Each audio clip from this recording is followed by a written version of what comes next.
live, brother. Absolutely, finally, man. I'm glad to be here. Finally. Yeah, dude. I'm excited for this one. I can tell that, sometimes I feel like people want to be on a podcast because they want to tell their story exclusively. Sure. Which there's nothing wrong with that. That's what the basis for the platform exists for, right?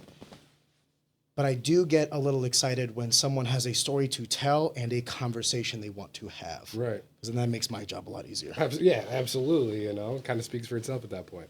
Right? We were talking about beforehand, because I was just on the Zach and Pat show, and you were telling me that you were on some podcasts as well. I'll say this: it's a lot easier being a guest to a podcast than the host, just because you don't really have to prepare at all. So I actually had a podcast.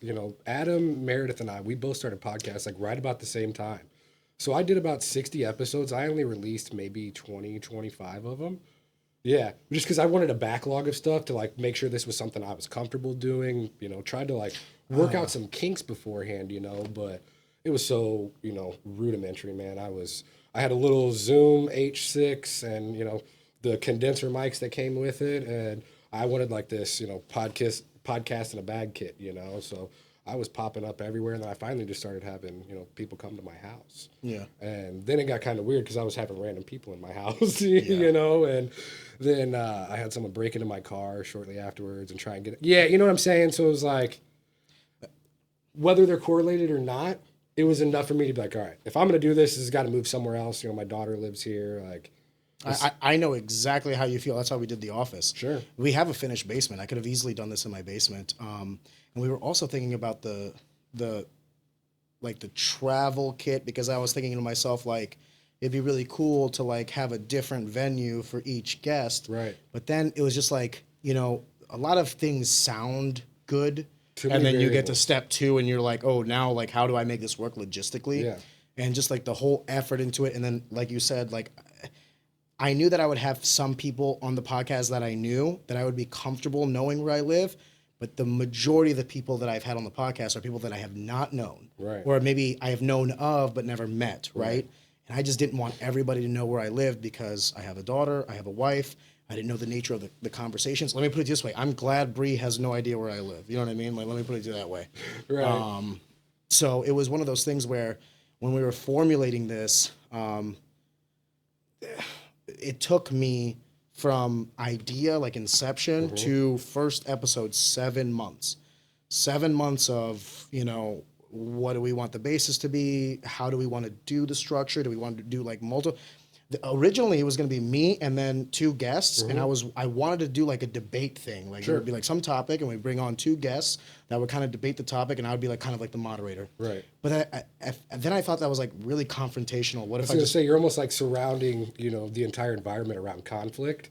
And if you're here to have a good time, like, I get it, we're both fight fans. Like, obviously we like to watch fights and stuff, but to see 2 people argue and then cameras cut off and now we're all like sitting in this room after this big heated debate, that could be a little too spicy for no reason. the confrontation aspect, yeah. And then the other one was also like, well, what if I just want to talk to somebody? Right. Like, what if I find somebody fascinating and I want to talk to them? Like, I just had Rodrigo on. And he told me like a bunch of shit I didn't even fucking know. You know what I mean? I didn't know that Mike Rogers was his first black belt. Yeah. Mike never said that to me. I had no clue. It's so funny, like, obviously I've known Mike, almost a decade now, you even longer. And the stories that guy has, he doesn't even tell the best ones. Yeah.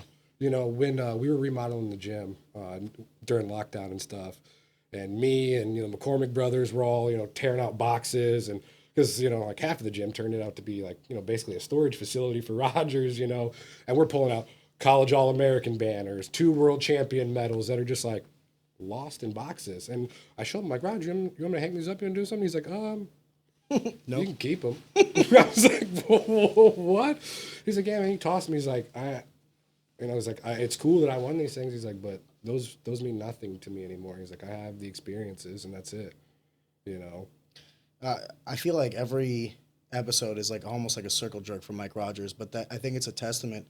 It's a testament to the individual. Sure. Everyone has a story about Mike.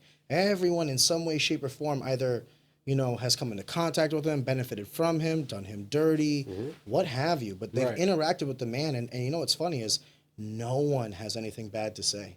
No one. no. And obviously, there's people who have their differences of them. You know, like Yeah, but they don't badmouth them. No. To have a conflict with an individual, easily done. Sure. But I've never heard anybody say this shit about Mike Rogers that they say about like me or Finney or other gym owners Right. or other fighters. Mike seems to be like Switzerland, man. Either they're neutral or positive. And it's so funny, man. When I first started out doing matchmaking and commentating and stuff, and Mike was like, "Hey, man, I want you to start getting more guys to the gym fights." He's like, "I can only do so much, and honestly, man, I've been doing this for so long. Like, I think it's time someone really starts to take these things over." And it was so funny, man. I could be talking to someone in Northern California or Southern Florida, they're like, Mike, you were Mike Rogers? Great. Okay, cool. How many guys you got? And I'm not at St. Charles MMA or Arnold anymore, but like the love I have for Rogers and Kirk and what those guys did for me and just taking me in at 23 to where I'm at now at 31. None of that would have been possible without the opportunities that I was given when I walked in that door for the first time. Yeah. I wanted to train forever. And I always, most people make excuses for everything.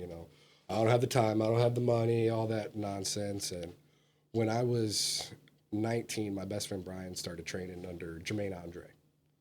Do you What was remember Brian's last name? Brian Harris? I know of him, but I don't know him. He was only maybe at Jermaine's for 6 or 7 months, then went to St. Charles, probably right about the time that you guys were. That's why I say I know of him. Yeah, I wasn't yeah. super close. So he's been my best friend since we were 15 years old. He's a black belt under Zach Cummings now. Oh, wow. Yeah. And he moved out to Kansas City when we were, I want to say 20. Didn't he train at Glory's for a second there, or no? Was he with Zach the whole time? He's still, well, so that was when they were all Glory at that time. Now Zach's gym is Ignite. Right? Gotcha. Obviously, shenanigans and whatnot. Everything that happened. But yeah. Brian was like, "Hey, man, I'm moving to Kansas City." Talking to Mike, he's like, "Where do I go?" He's like, "Go see Zach. Zach used to teach classes here. He would come up and do camps here when, he was in between fights, all kinds of stuff." And so, the first time I ever actually trained was in Kansas City with Zach and Brian. I would go out there, visit him. He's my best friend since we were kids, and he was getting ready for his first fight. And so I was coming in and, kind of watching him the week of and whatnot. And Zach's like, "Hey, man, what are you doing?" "I'm here with Brian." He's like, "Yeah, I know. There's class going on." "What do you mean?" He's like, "Well, Brian said you want to train. Go train, man." And so I took my first class there. And I did that sporadically for like maybe 2 or 3 times. And I told Brian I was training back at home because I was embarrassed. Because I loved it so much, but I was still too scared to like go into any gym where I didn't know anyone. And Why? ego. You just didn't want to lose rounds, or what? Lose rounds. I didn't want to get beat up. I didn't want to, You didn't want to be the outside guy that's not in any of the cliques or anything like that? Yeah, and it was like this weird transition point in my life where so many people find the sport anyways, like I said, 23 years old, working a job that I couldn't fucking stand. I was a national accounts manager for a produce brokerage firm based out of Salinas, California, and I was traveling like sometimes up to 16 days out of the month and just had nothing free time. No, it doesn't give you a life. Well, and it wasn't worth what I was getting paid to do it. And, I was going through it Sub 6 or over 6? so drastically below 6 that would make you sick. Really? Yeah. And they were having you travel that much? Yeah. Oh, yeah. Yeah. And it's like, obviously I had expense reports and everything. So it's like I wasn't, coming out of pocket, but I wasn't living either, And I went through an insane breakup. Ex fucking stole all my stuff in the middle of the night and moved out. And my life was just a fucking wreck. And I went out there, I'm talking to Zach, and he's like, "So what's up, man? Like, are you actually training or not?" I'm like, "No," finally came clean about it. And I was like, "I'm just blah, blah, blah, embarrassed, all this." And he's like, "Okay, I want you, when you go home, I want you to go see Mike Rogers. Tell him that I sent you. And if you don't come back here." And, I don't know how well you know Zach or if you've ever met him. He is the Kansas City Mike Rogers. Just the biggest fucking teddy bear you've ever met in your entire life. Who's also a killer. A monster. Just the scariest. He's the second scariest guy I've ever rolled with besides Rogers. Yeah. Like they're the same guy. I love Zach to death, and I tell him every time, like, I can never repay him for really fucking kicking me in the ass like that. And I get home next week, I have a gi sitting on my front porch. My boy Brian bought me a gi. He's like, "Go." And so I went in and I talked to Rice House. But I'd went 4 separate times before that, sat in the parking lot, and just could not work up the courage to fucking go in. I'm trying to understand this fascination with training. You have this drive to want to train, but there's like this limiting factor within your own subconscious about like, the insecurities that you may have preventing you from doing it. But I'm trying to also understand, like, what was the driving force to get you to train? Did you want to be a fighter? Did you want to, like, what was it that was driving you towards martial arts? I didn't know if I wanted to fight. It's just something I always loved. You wanted to be in the world. And I was never allowed to when I was a kid either. So since I was 8 years old, I've been dealing with reoccurring ear tumors called cholesteatoma. So from 8 into 19, I had 2 surgeries a year, every year, to scope out the tumor and then put in artificial hearing bones or just go in and actually do a re-scope to make sure that there was no growth reoccurring. Wow. Right? And so, like, I played sports my whole life, but I had to pick which season I was going to play something. Because post that up, you were going to have recovery time. Yeah, I'm like, 6-8 months of recovery out of the year, So you get to choose like one sport I played in the fall, football, the winter, or the spring. I played football forever, and it's funny enough, my parents didn't want me to wrestle because they were worried about my ears, right? It's like, Well, you showed them. right. So I For those that are audio only, my man's got some cauliflower on him. well, and it's funny to think about it. Like, okay, they're worried about protecting my ears. Well, high school wrestling, you wear headgear, and Not during practice. yeah, true. But I mean, you can, but no one does. yeah, if you want to get made fun of, Dude, it's not even making fun of it. I have no idea why they have headgear. So I coach high school wrestling. I can't tell you how many times a match has to be like stopped, like by, some kid didn't tie their shoes properly, some sort of problem with the singlet, but the majority, like 90% of the time, it's headgear related. Oh, of course. And I thought to myself, like, what are we doing?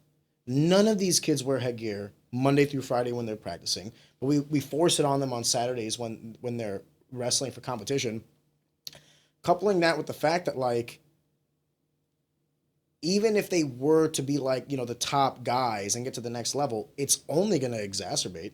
Like, you're going to roll with tougher guys and you're still not wearing headgear because you just don't give a shit. Cauliflower now, I would go as far as to say that it's like a psychological badge of honor. Sure. Like, guys that have cauliflower ear, they almost wear it as like, hey, I grapple. I've done the thing. I earned this. It's almost equivalent to a belt. Like, I'm a purple belt. I'm a brown belt. Look at the cauliflower. Oh, that motherfucker's got weird ears. Don't fuck with him. You know what I mean?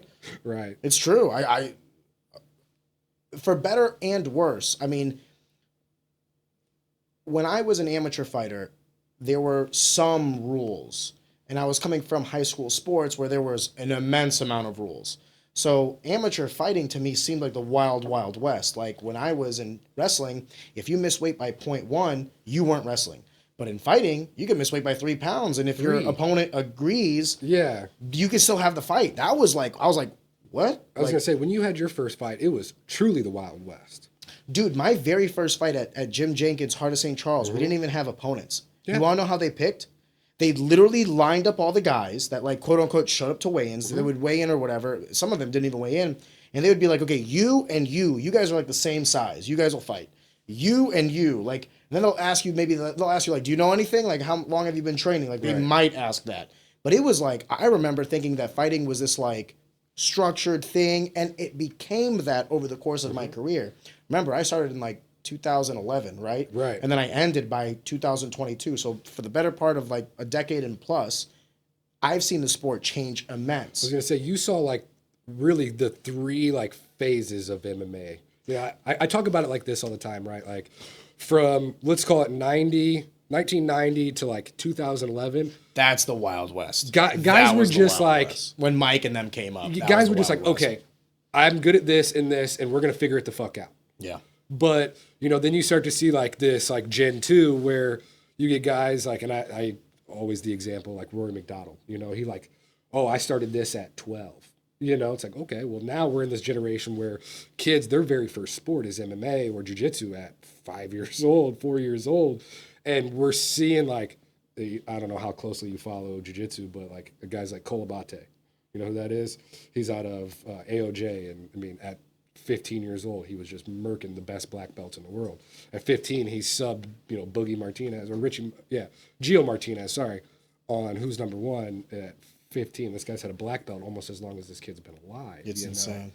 And, obviously, we all know belts don't mean a goddamn thing. They do and they don't. Like, they do in the sense, and I actually had this guy, it's funny because, like, this is now, I feel like I'm talking to Rodrigo. By the way, he also brought that up. Back when he first started training fighters, like Mike Rogers and stuff like that, they were talking about how they were going to, like, other gyms and other areas, like, in the heart of enemy territory, and you could tell that these people had never seen jiu-jitsu. They had no, like, Mike would come in there, or some of the other fighters would come in there, and, like, the fight would start in the clinch or in the stand-up, and then, like, a takedown would ensue, and these guys were like, what the fuck is this guy doing? They didn't know what a triangle choke was. They didn't know what a rear naked choke was. They were like, what is going on? Why did he tap? What just happened? It was truly an age of ignorance, which made, I think that's why MMA grew as fast as it did, was because it was so supremely honest. It's not like other sports where you could say, like, the ref didn't do this, or my quarterback didn't throw the ball properly. No, it's like one man versus one man, and it's not like a standing 8 count. There's not like this, the referee kind of doing the discretion of whether or not you can still fight. They could call it a fight early. Now, there is a ref in the cage, but in those days where it was like no holds barred, he was just there to make sure you didn't die. He was basically there like that no one died, exactly. Yeah. No one dies, no one gets thrown over the top of the ring. And then no one enters the cage that shouldn't be entering the cage. Right. Rodrigo told me some stories that made me just like my mouth drop. I was like, are you fucking kidding me? He's like, hey, this was the norm. I do agree that there was like the succession of paths in mixed martial arts, but I don't think it's considered 3. I would consider it like 7. You think so far? I think because of how young the sport is, its exponential growth pattern. You know what I mean? Like, if you were growing up in 2005 versus 2010, you're talking about a slew of different fighters. Yeah. From 2010 to 2015, a completely different slew of fighters. I'm talking about from 1 to 15, right? And you saw the leaps of the sport. Right. Do you remember when Anderson Silva knocked out Vitor Belfort with a teep kick to the face? Yep. Before Anderson Silva did that, the teep kick was like no one in the gym was doing it. Right. Then Anderson Silva knocks one guy out with it. The next day, everybody's doing teep kicks, right? The sport has propelled so much in such a short amount of time that, like, when I was coming up, I would say that it was already like the 3rd iteration of the sport. Sure. Because I would say from like UFC 1 to about UFC 50, that's like the first. That's like the first generation where you could legitimately have one martial art and still be somewhat successful. You could be a brawler, a wrestler, a jiu-jitsu practitioner. Somewhere along the lines of like the early 2000s, people started, and I think it's because of the advent of technology, like the internet started happening. So like emails became more prevalent. So like being able to watch and study film. Like when we say film, now you're going from like the VHS tapes that like Berger, Mike, and all these guys. That's how they learned jiu-jitsu. Yeah. Before they ever got to Rodrigo, the way they watched it was like they watched UFC 1 or UFC 1 through 10 on VHS. Now you're entering the digital namespace where you can have an MP4 file. You can download something and watch it in real time. It's like, whoa, what is going on? Right. Especially when YouTube first came out. Now you got guys that can teach themselves how to fight. Fucking Max Holloway was talking about how he taught himself how to fight using the UFC video games. Yeah, he's like, I was just throwing the combos that Jose Aldo threw. And there's so many guys in this sport that are doers. Like they can see something. Like Lucas Clay, for example. He's one of the few guys that I've trained with. Like, you show him something a few times, and he's like, got it. You want to drill this? I'm good. I got it. And he can just go out and perform. One thing him and I always talk about is, like, his thing is, like, I want to paint a beautifully violent picture. And he's like, there's no one that I've ever trained with that couldn't teach me something. So I want to make sure that I can learn from everybody to put that picture out every time I can, And, like I said, all these different generations now, like people, you're starting to see things that kind of come back, like. What do you mean by that? So like there's, I feel like for a long time, like especially the last couple of years, you didn't see guys stand at a closer range because they were worried about calf kicks, right? You were seeing guys fight at a longer range, and you were seeing a lot more success with guys just boxing because now we're not in the range to even kick each other, right? We're just here and throwing punches, and that's really it. And now you're starting to see that come back because People are, oh, okay, we can check calf kicks. We can slide out of the way of calf kicks. I don't even think it was calf kicks. I think it was the rise of Khabib and the grapple heavy style. What do you mean? I think people stopped kicking because they were so worried about getting taken down and being kept down. Because, and this is something that has proven itself, the most dominant form of martial arts is the grappling aspect. Sure. The striking may be the most pleasing entertainment-wise. Right. But in terms of like bang for buck, most consistently ability to win, it's the grapple heavy, jiu-jitsu wrestling, judo, jiu-jitsu wrestling, whatever combination of the grappling aspects you want to put together. And when you throw kicks, that's the easiest time to get taken down because you're susceptible to getting that kick caught, right? I think what was happening was wrestlers or grapple-heavy fighters were doing more predominantly boxing because they also were susceptible to terrible kick form and then being taken down themselves. I think what you're seeing now, more than ever, the reason why the game is like really starting to broaden is because you have, and this is what I was going to say, like the seventh generation, the guys now that are coming up 18, 19, 20, 21 years old, they didn't do wrestling and then went to jiu-jitsu.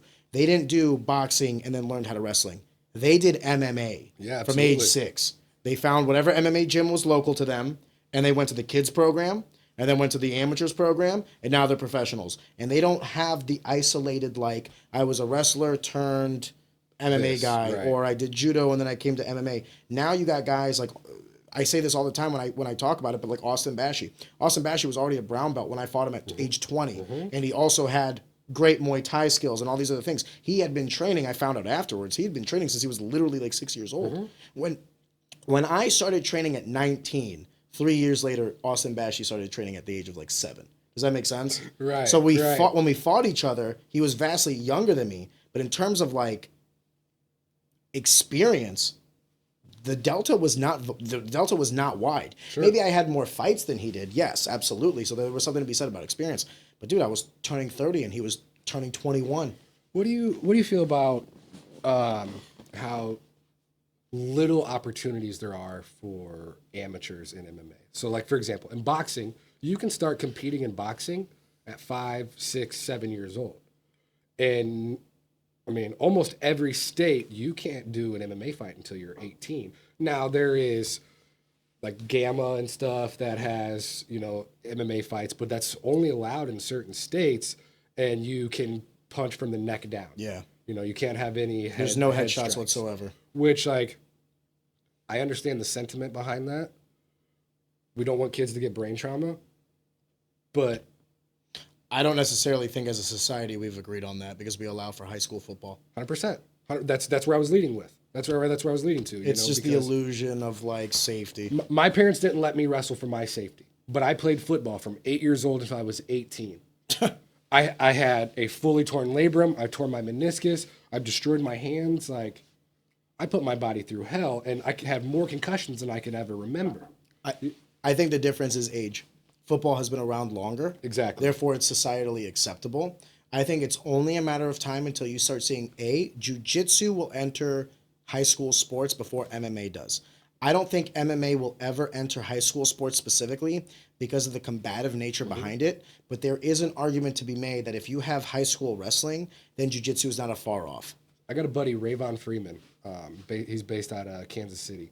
He has a charity called the One Community Jiu-Jitsu Club, right? It's a nonprofit. He started it out of an abandoned elementary school, and I think it's Winnipeg County. It's KCK, whatever the next county is directly across, the bridge. It's, one of the most impoverished and dangerous counties in Kansas. And he started an initiative to get jiu-jitsu in the public school system in Wyandotte County. To what, keep the kids off the streets? Keep the kids off the street, because he's got his own school, One Community Jiu-Jitsu Club, and he is now teaching jiu-jitsu, and I wish I could remember the school name right now, but he is teaching jiu-jitsu at like a satellite program at a school as well. In an effort to, get it pushed through the district, so to make it an actual program. Obviously not a sport yet, but, there are people pushing towards that. Esports got accepted, and esports has been pushed for like maybe 7 or 8 years. All it takes is the initiative. Yep. Now, here's the problem. The problem is the feeder league. So every sport in high school has a feeder league. Yep, absolutely. And usually they're correlated to some sort of like college sport, right?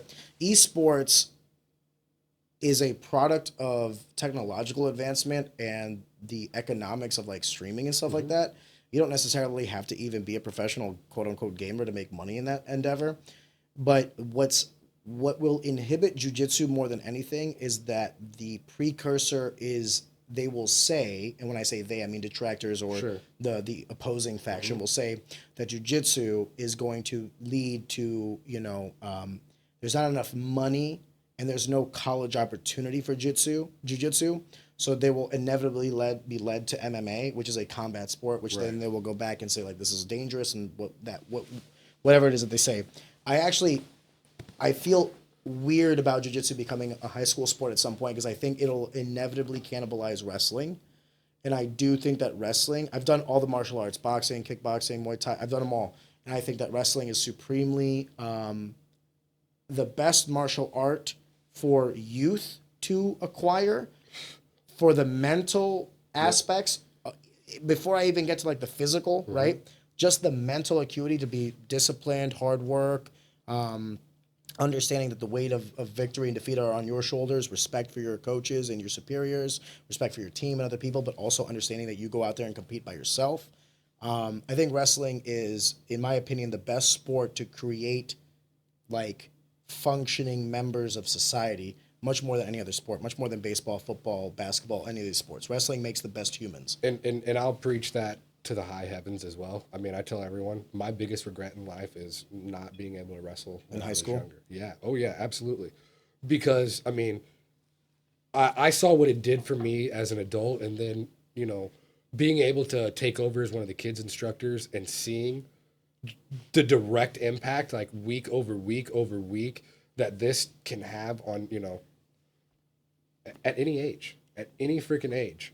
I think truly just understanding that no matter what, being able to forget being able to defend yourself or whatever, being able to work hard as you can and not have any idea what's on the other side of that. Yeah. Yeah. There's a guy I met a few months back. He was a D2 runner-up out of Notre Dame College. His name's Kobe Fair Jr. And we were just talking wrestling and the impact it can have on your life and stuff. And he's like, you spend your whole life trying to find out if you're the best. Absolutely. Everything you do, every moment you spend, okay, I'm going to be the best. I was the state champion. I was AAU champion. I was this. And then you find out you're not. And he just left it at that. And like, I have never had chills like go over my body like that before, hearing somebody talk about like, no. I worked every second of my life to find out I am not what I thought I was. And he goes, and people go one of two ways in that, right? It either ruins them or it catapults them into this other trajectory where they go, hey, I funneled all of this into something that I still didn't achieve. Now imagine what I can do with this same drive, the same effort, into another venture where I can be the best at that, where I can at least chase that path of greatness again. Every person I've ever met that has wrestled in high school is successful in some way, shape, or form. I say it all the time. Forgive me.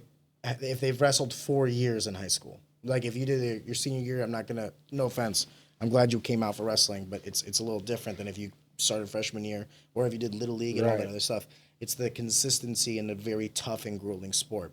Even Mike Rogers, when he was on the podcast, he said out of all the like martial arts, wrestling is the hardest because it's 6 minutes of nonstop. Jiu-jitsu has its lulls, its like ability to kind of coast and everything. You don't have that in wrestling.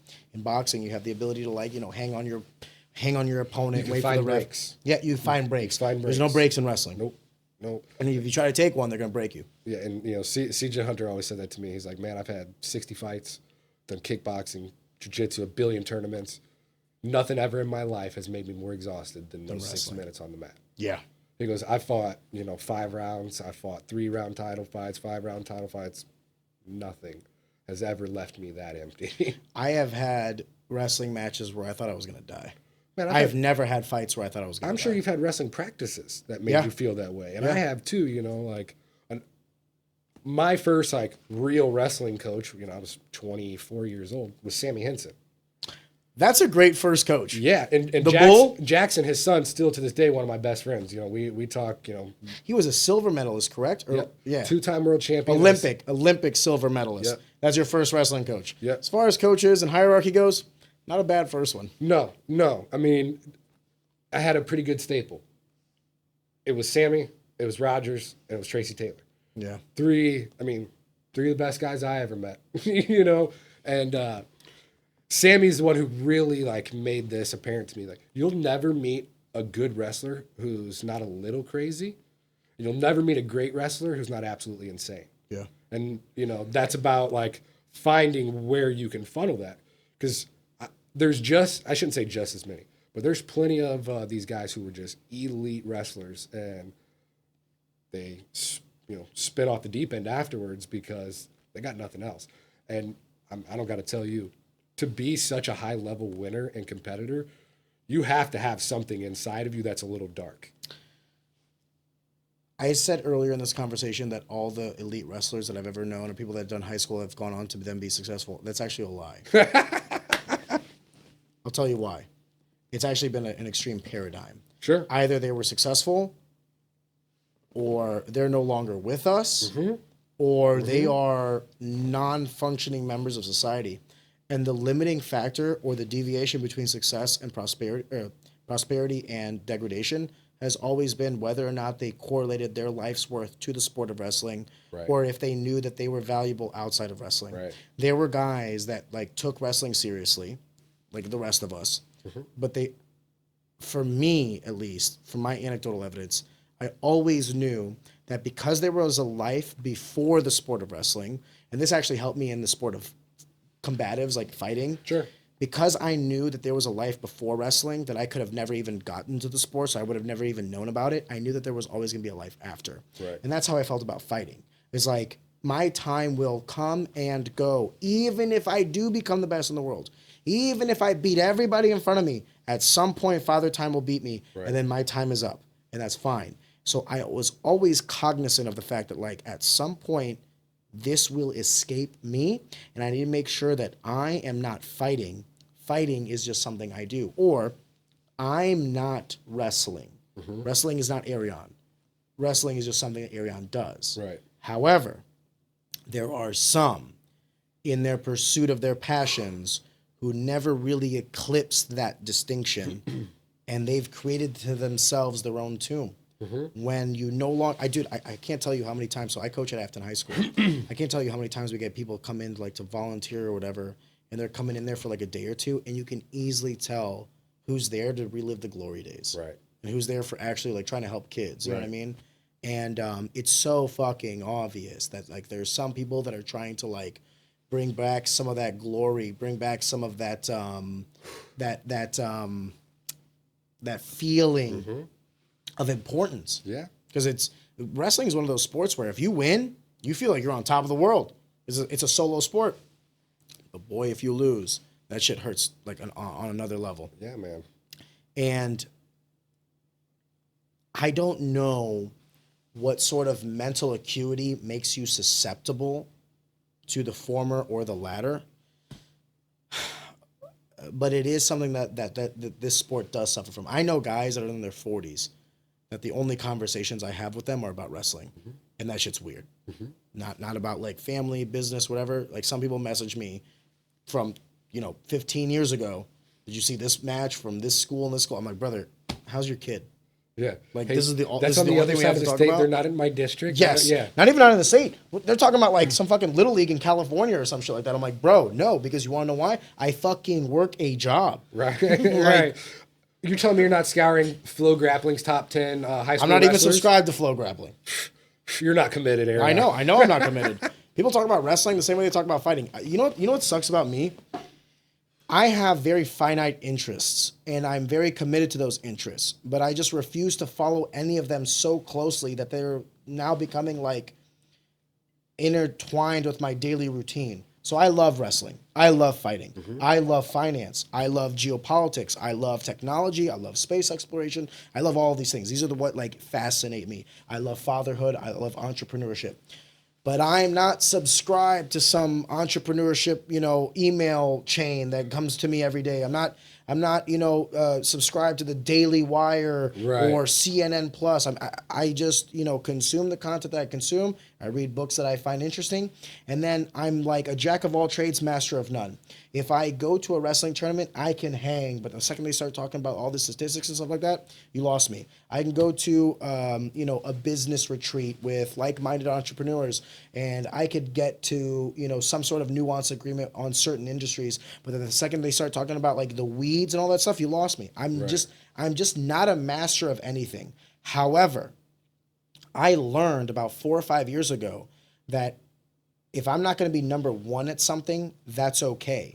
I don't need to be number one to be number 100th, and also number 100th makes 7 figures. Right. And that's okay. Absolutely. I don't need to be a billionaire. I don't need to be a 100 millionaire. I'm doing just fine as long as I can maintain my interest, as long as I can maintain my workload, as long as I can maintain my work-life balance between family, work, my charities, my businesses, whatever it is that I'm doing, I'll be okay. But I am constantly hit with like, you didn't watch the last UFC? No, I was fucking doing something else. Oh, you didn't watch, this match at this? No, I was fucking reading a book. You didn't do this? No, I was at a business dinner. Like I was hanging out with my daughter. Right. I would rather hang out with my daughter than watch wrestling. 10 times out of 10. Absolutely. You know what I mean? So it's becoming increasingly difficult to be isolated in any of these fields, though, because I grew up in them or because I find them interesting, like it's hard for me to let it go completely. I love the sport of wrestling. Just same way I love the sport of mixed martial arts. I am now retired from both of them. I still follow them, but I don't watch every UFC. Just like I don't watch every, Big Ten match or something like that. I just don't have the time. Just like I don't watch or read every, finance article in the New York Times. Or I don't do everything in anything. But I found that if I can attribute some effort into multiple things, it has created a much better quality of life for myself and my family. Sure. And it affords me the luxury of some free time to then go coach wrestling, to go then do some things that I think are some things that you can't buy with money, right? Like my time, for instance. Like I can pay someone to go coach wrestling, but I don't think they're going to care about Afton wrestling the way I do because that's where I grew up. Right? So it's a long-winded response, forgive me. But I do feel like sometimes I'm ostracized, while sometimes... Why do you say that? Because I don't commit to anything. So I don't fit in with anyone. I don't know, man. It seems like you commit to a lot of things. 80%. That's okay. I agree. Okay. But what happens when you walk into a room and everybody there is 100% in? Then that's their...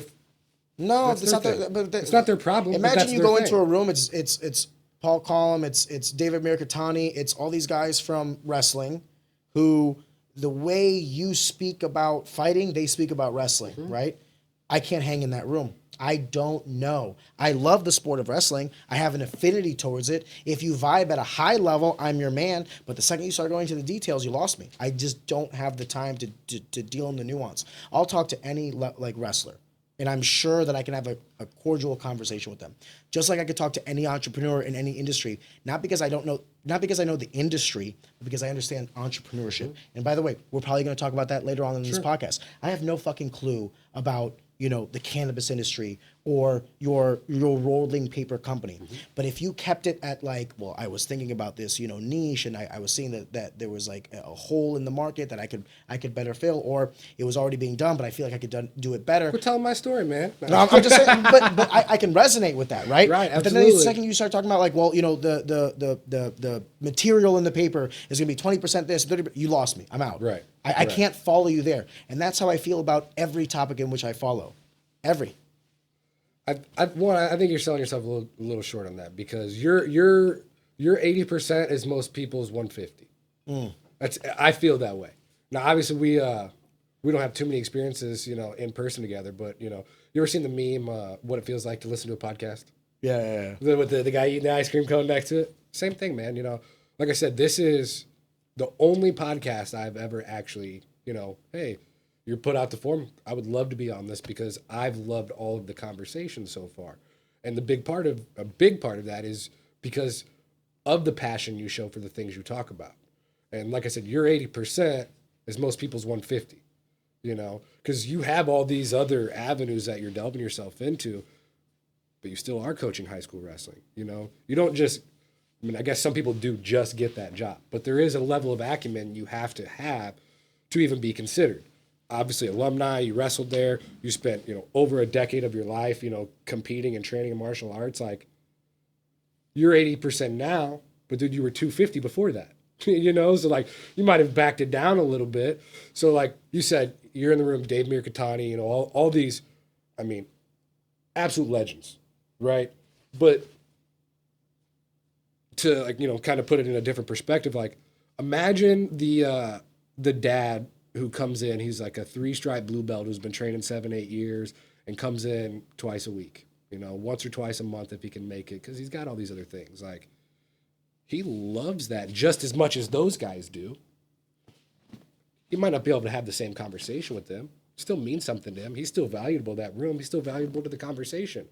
You know, it goes back to kind of what I was saying about Lucas Clay. Everyone can teach you anything, you know. Like, maybe because you aren't 250% in like these guys are anymore, you might see something a little bit differently than they do because, you know, and I don't have to tell you this, I'm sure you've met a billion coaches who, hey, this is the way I do it. This is the only way it's done, and it will never be done another way. Or every other way is inferior. Exactly. You and I know that's not true. You know, like, and that's where like, hey, your 80% can be just as valuable as their 250. You know, because you also do have a higher capacity for these things than most people. Like we were talking, you know, beforehand, the things you covered on the previous podcast. Motherfucker, do you think about how many topics you rambled off right there just on different types of revolutions? You know, the Industrial Revolution, the AI revolution, like all these different things. And like, oh yeah, and then we talk about entrepreneurship and this and wrestling and all, you know, like your 80% is way more than most. Like 80% is the capacity for you right now, though. Would that be fair to say? I think everything you said is accurate, and I just never thought about it that way. See? And I always measured it in isolation because it was like 80% of the time commitment that I thought I could do. But then based on your argument, which I do believe is true, imagine the individuals that have more capacity than I do. Their 80% is my 150%. Uh-huh. So there's always like this levels, right? We always say there's levels to this shit, specifically to martial arts, but it can be attributed to any aspect of life. There's levels to cutting grass. Yeah. You know, there's a master of any field. I was gonna say there's levels to cutting grass. There's levels to flipping burgers. Yeah. You know, like it's truly about what you find the peace in and what you find as art for yourself, and how much time are you willing to commit to that, right? Can I it's funny how this conversation is extrapolated, but do you want to know what interests me? Mm-hmm. All the things that affect me. Sure. And I don't mean the sense of like entertainment doesn't affect me. So like I find basketball entertaining, but I don't give a shit about basketball. Right. I find movies entertaining. I don't give a shit about like movies or whatever. Like, the last time you got a what, 2-year-old, 3-year-old? We watched Moana 2. That was the last time I went to a movie theater. Was that our first time at the theater? It's been like 2 years prior to that we haven't been to a movie theater. I just don't have the fucking time. We watched Moana like 100 times in the house. Moana 2 comes out. My wife is like, I bought tickets. We're going. I go, oh, okay. Thank you. Like, thank you for planning this. Because if she didn't do it, because I wouldn't have. Yeah. Dude, I gave her access to the share drive, which is like, it also has like my schedule on it. So God bless my wife. She now plans shit like, okay, Ariane has 3 hours this day. Like, we're going to do it that day. My wife is a fucking saint.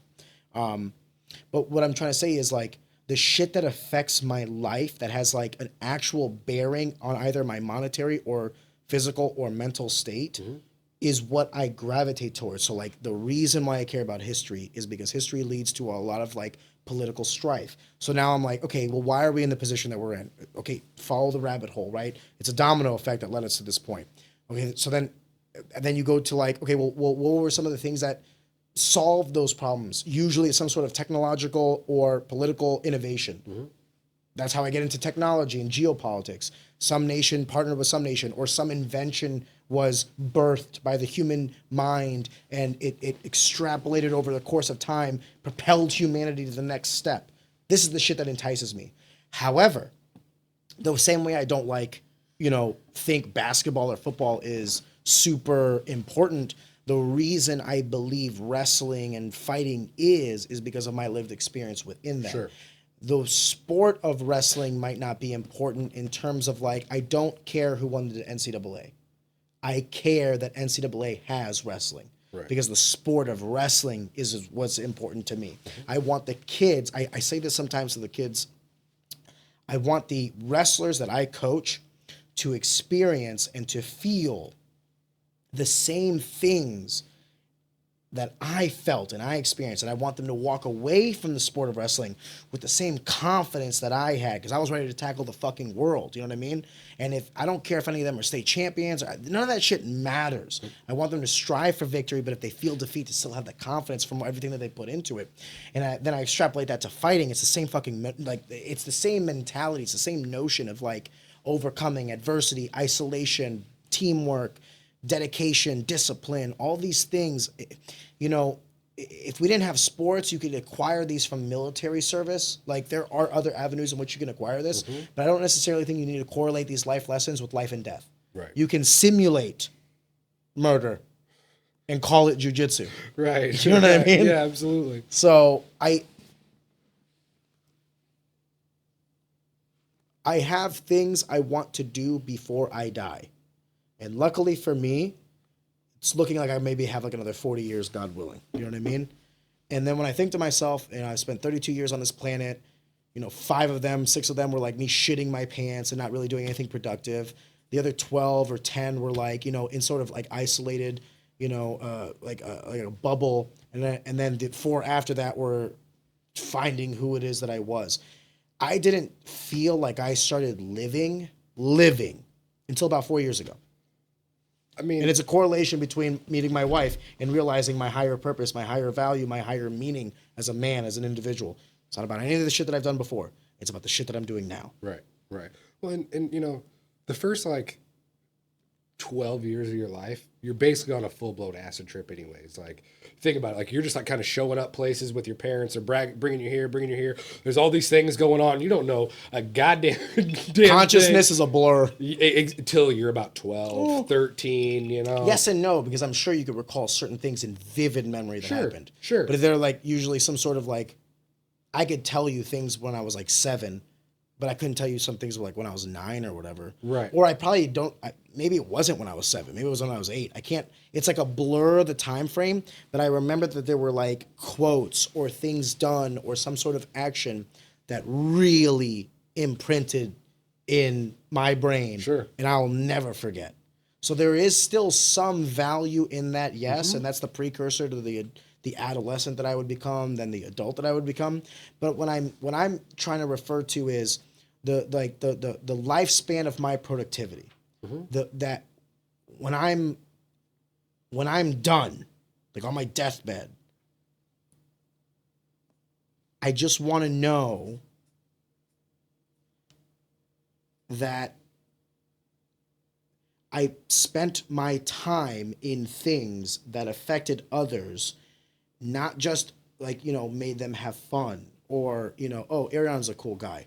I want them to have been touched by me in a way that changed the trajectory of their lineage, their life, and subsequently the legacy that they will leave behind because of me. Because I had people like that who, if I would have never met, I wouldn't be the guy I am today. I wouldn't have done the things that I've done. I wouldn't have the people that I've had.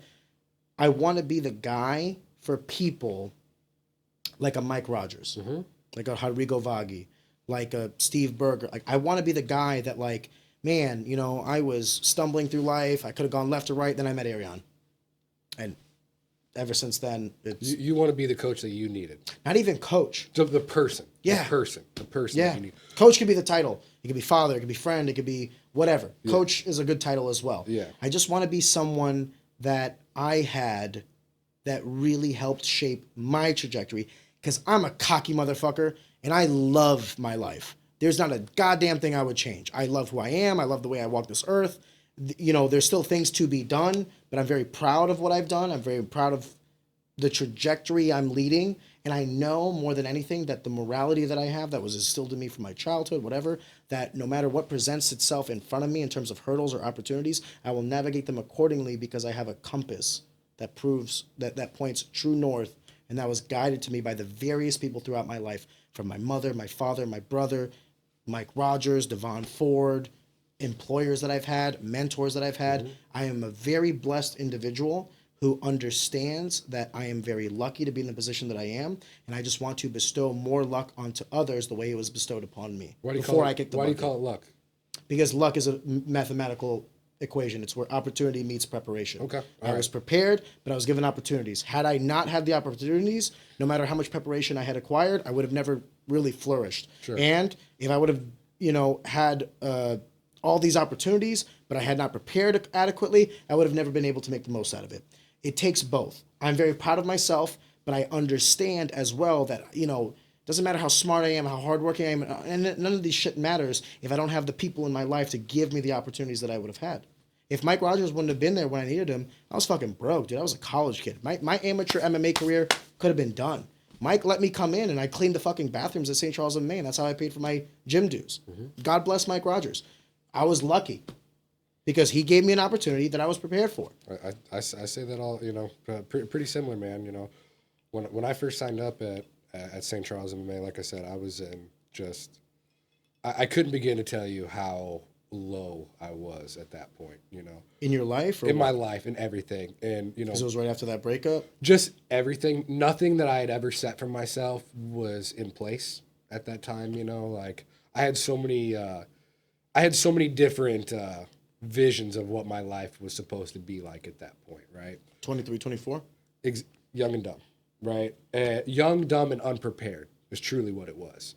And I don't know if Mike saw that or what. Maybe he did, maybe he didn't. But I was there for about 6 months. And, I got so much out of that place, I felt indebted to help. God bless. Like, I paid a membership for myself and my daughter at the time. And, I was getting so much out of it in just the community aspect and being around people who were, genuinely happy for me to be there every day. I felt like I had to do more to make this place better, right? So I started cleaning the mats. I started cleaning the bathrooms. I was showing up at 6 a.m. to take jiu-jitsu, then I would stay for another hour and clean the whole gym just because it wasn't done the night before, whatever. And shortly after that, I went to pause my daughter's membership because she was going to play soccer or something of the sort. I think, whatever. Life. And Roger was like, "Why?" I told him, he's like, "Sure it's not a money issue?" "No, man, I'm good. He's like, "How about this? You're doing a whole lot around here. I really like having you around. You seem like you want to be a part of the team. Why you keep doing what you're doing? Be here as much as you can." He's like, "Membership, all that stuff, we'll figure it out later. Just be here as much as you can." And that set my life on a completely different trajectory. Like I said, at the time, I'm working this fucking awful job. It was a great opportunity. In hindsight, it was an incredible opportunity. I wasn't ready for it, and I didn't want it either. I was just trying to do what I guess felt was best because, I'm a young single dad. My daughter now, she's going to be 13 in January. Oh, wow. God bless, bro. Yeah, bro. I started early. And, now I got a middle school. I'm going to be 40 with a 21-year-old. Think about it. It's nuts to think about that. I don't know if that's nuts or kind of like a blessing. I see it like that. Yeah. Definitely, because I get to enjoy my daughter's adulthood. You will for sure, barring any sort of accidents, God bless, you'll be a grandfather for sure. Maybe a great grandfather. Yeah. And I'm excited about that. And what looked as a hurdle when you were younger may turn into a blessing before you kick the bucket. I can't begin to tell you how much that obviously monumentous event of the birth of my daughter set my life into a completely different trajectory. Brother, you don't want to tell me. I know 100% what you mean. I wish I would have started younger. I wish me and my wife would have met when I was 20 or 21. It just wasn't meant to be. Mm-hmm. But I think all men should have kids. I do. It'll make you a better man. Well, maybe 21-year-old Ariane wasn't ready for that either.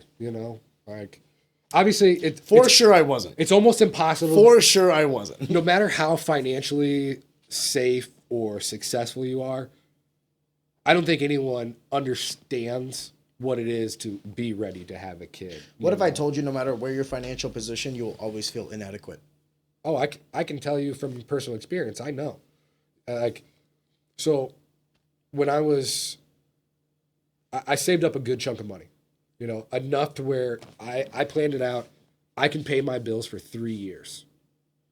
I lived well below my means. I didn't have a car payment. My rent was like $600. Fiscally responsible. Yeah. And, part of that was out of fear. I kept such a low overhead because I don't want to say I grew up in an environment with a scarcity mindset, but a lot of life occurrences led to that. I think it's probably the better way to put that. And was the childhood rough financially? No, not financially. To completely honest, no.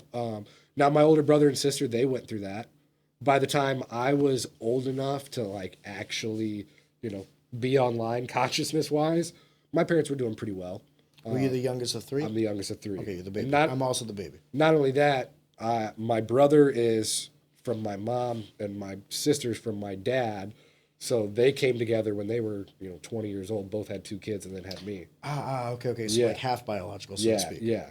And so, like I said, I grew up with, I hate to say I grew up with it because it puts the onus on them, and my belief now, especially at 31, is you're a product of your environment until you're old enough to choose not to be. That's not always the case, but I believe that's true in most times. What do you think is the percentage nature or nurture, if you were to put a pie chart to it?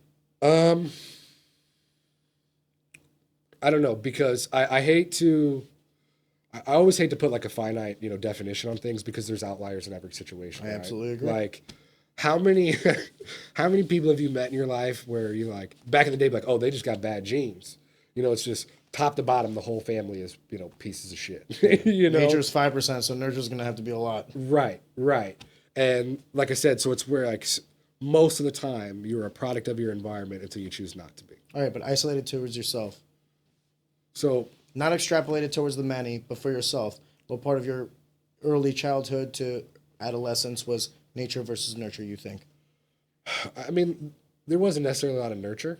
We just kind of existed all in the same house. Explain that to me. So since I was 8 years old, my dad's, traveled about 40 to 45 weeks out of the year for work. Working a lot. Yep. And I'm going to be 32 next year. My dad has missed 24 of my birthdays for work. Out of town for 2 full weeks, couldn't be there. Mom worked nights. Towards the younger half or towards the older half? Still to this day. Still doing the same job, still doing the same work? Progressed, different jobs, same work, same, almost everything the exact same. He's just progressed, right? Okay. Now he's the vice president of operations for a company in California as well. Is that a conversation you've had with him? Oh, yeah. Yeah, plenty of times. Matter of fact, we had it last night. Because he told me, he's like, hey, the first time, because the reason he was gone is one of the biggest produce conferences in the country is in Salinas, California that week. It's been the week of my birthday since I was 8 years old. There's been, I think, maybe 2 or 3 times where my birthday has fallen on a weekend where he's been able to be there around, But does he celebrate it when he comes back? Not really, because his birthday is 2 weeks after, so he celebrates his birthday and invites me along. Jesus. Yeah. But this is going to be one of the first times he's actually here on my physical birthday since I was 8 years old. Can I ask you a question? Uh-huh. You have a sister and a brother. Mm-hmm. Which one was his firstborn? So my sister is his firstborn, right? That's interesting that his son, his firstborn boy, would not necessarily be the priority. And I think priority's a different perspective in this, in my opinion. Now, older, I see it a little differently. His perspective was, I got to be on the road as much as possible because I'm afraid that this could go away at any moment, and I don't want to miss any opportunity in the workforce because it might go away. How does that make you feel, though? Now being 31, an entrepreneur who has worked in pretty decently high level corporate jobs, if you're good enough, it'll always be there. If you're good enough, they'll what? It'll always be there. What is it? The opportunity. Yeah, I agree. If you're good enough, the opportunity will always be there. If you're great enough, you create the opportunities. And there's no fucking bones about it. My dad's a monster. You know, my dad, God love him, can't read without his finger under the line, dropped out of school when he was 16 years old, worked his way from a produce truck driver to one of the most powerful guys in produce now to this day. The industry, the whole industry. Yeah, yeah. I shouldn't say powerful, important. That's the same. Yeah. You can't be important if you're not powerful. I agree with that. But, and like I said, he can't download an app on his phone. He don't know how to get his TV working. He knows produce. He knows produce, and he knows how to sell his fucking ass off. And he spent every waking moment he had working. When I was a kid, and I barely remember it because I was so young, I mean, he worked 7 days a week, 7 to 7, 7 p.m. to 7 a.m., and then would drive trucks afterwards. So, yeah, my dad, he's just a machine. And I think if he shuts off for 1 second, he's afraid he won't be able to reboot again, you know? And is that how you are? no. For a long time, I did everything I could to not be that way. Because, so when, like I was saying, I'm working that job. My daughter is, 5, 6 years old almost at the time. And, 4, turning 5 at the time. And she called me when I was out of town. She's like, Dad, I got practice tonight. Am I going to see you? And I had to tell her no. And she, lost it. Starts crying and yada, yada. And I remember having those conversations with my dad as a kid, And, I hate it because it's like such this like stupid, like upper middle class kid trope. We all choose our traumas. Well, yeah, and Adam Meredith and I had a conversation about that once. He's like, dude, your trauma that you experience in most situations is no different than the same kid who walks to school and gets beat up every day. Like, trauma is trauma, and it's just about how you process it. Obviously there's severities of it, but if you process it the same way. I just hate this notion that like someone has it worse than you, so you can't feel the way you do. I think that's a double-edged sword. Right. I use that as fuel whenever I'm thinking to myself like, oh, woe is me. I think to myself, it's kids without legs. Food to eat. Yeah, right? But then you got to be careful not to use it as a cudgel against yourself whenever you are feeling something. You can't, you know what I mean? You can't use it as fuel when you're trying to overcome an adversity. Absolutely.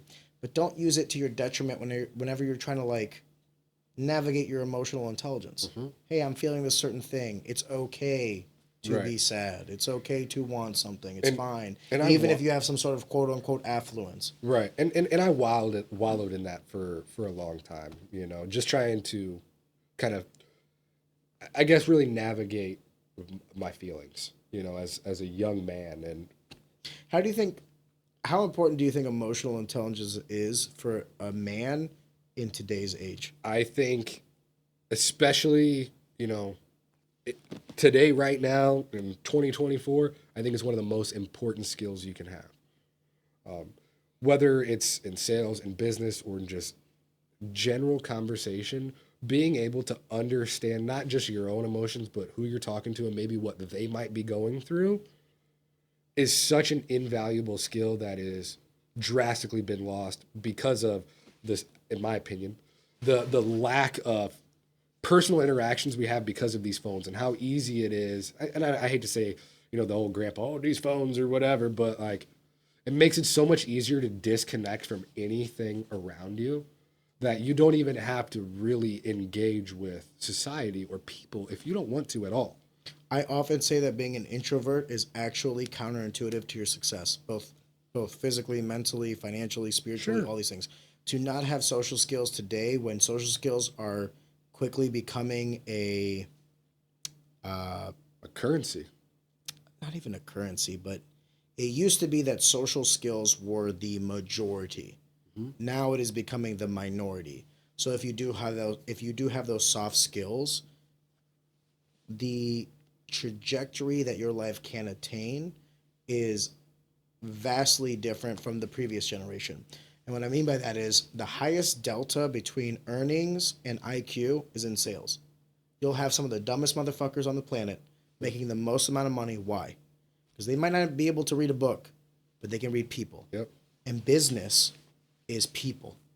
That's all it is. It's all it is. It's relationships. It's It's an interpersonal. It's the nonverbal, the verbal. It's all these things. And if you have those soft skills, which, by the way, AI cannot do, Hell no. enjoy yourself. And you're going to find that, like,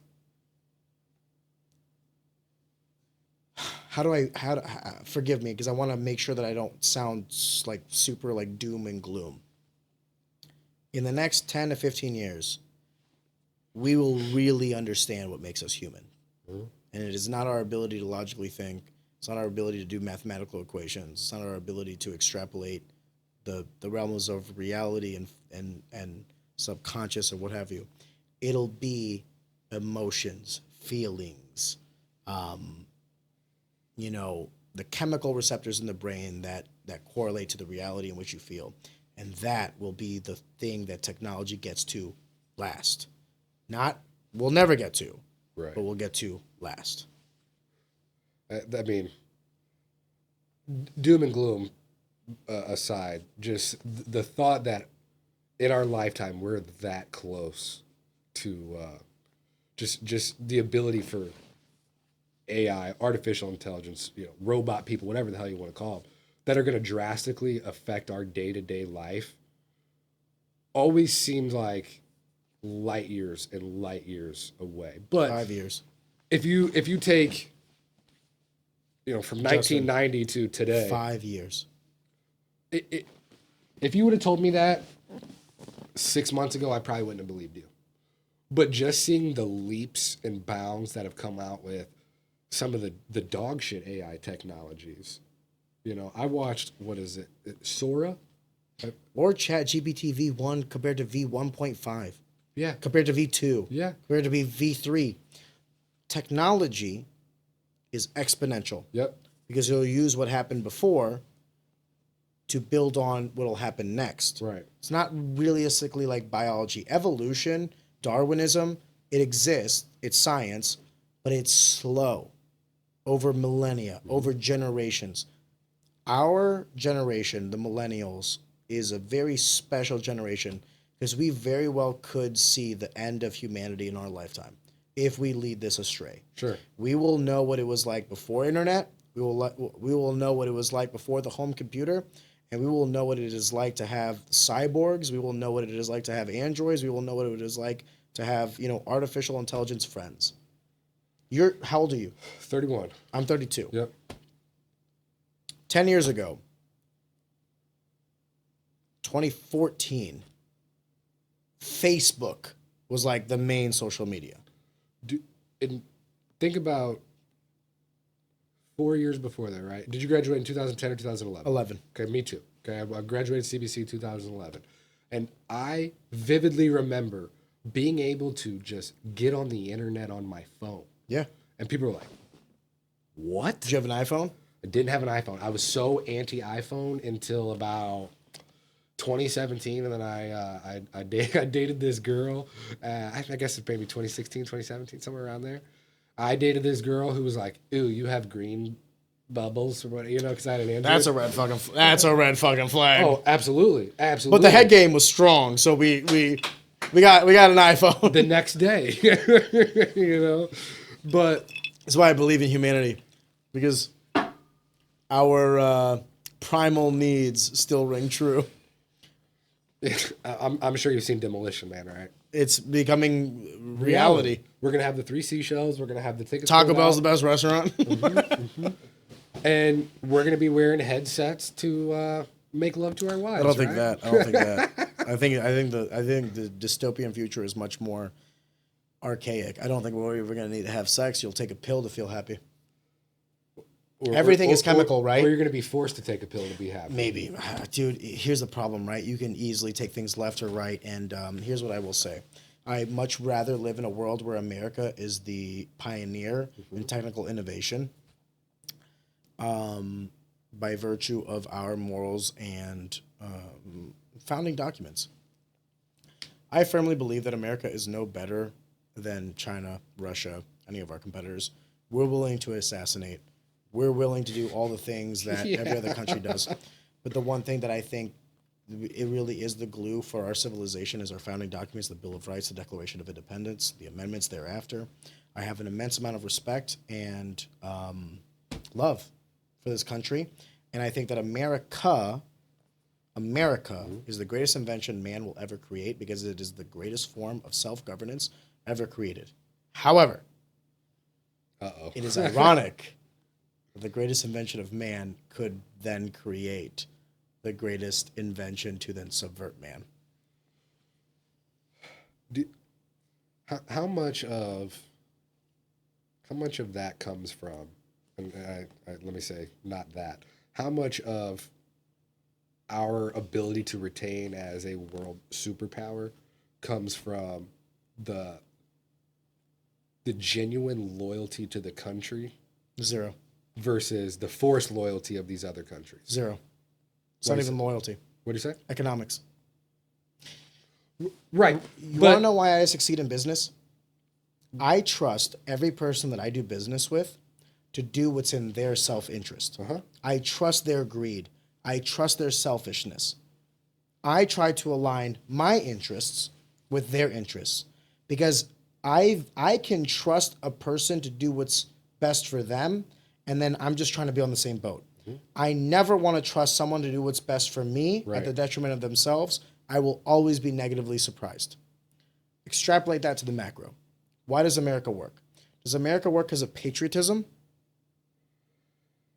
I think patriotism is the vehicle which these things are expressed through, right? Like, because we have the freedom to do all of those things. What if there was a country invented tomorrow with more freedom? Do you think people would choose America? I think Americans would still choose America. I think you'd be surprised. Why? Because you already see that with tax havens. Americans already don't choose America. Some. The affluent, the wealthy, majority. the educated, the aristocracy, the people that understand. The vast majority of Americans are just trying to thrive. I do not fault them. The people with the means to survive don't choose America.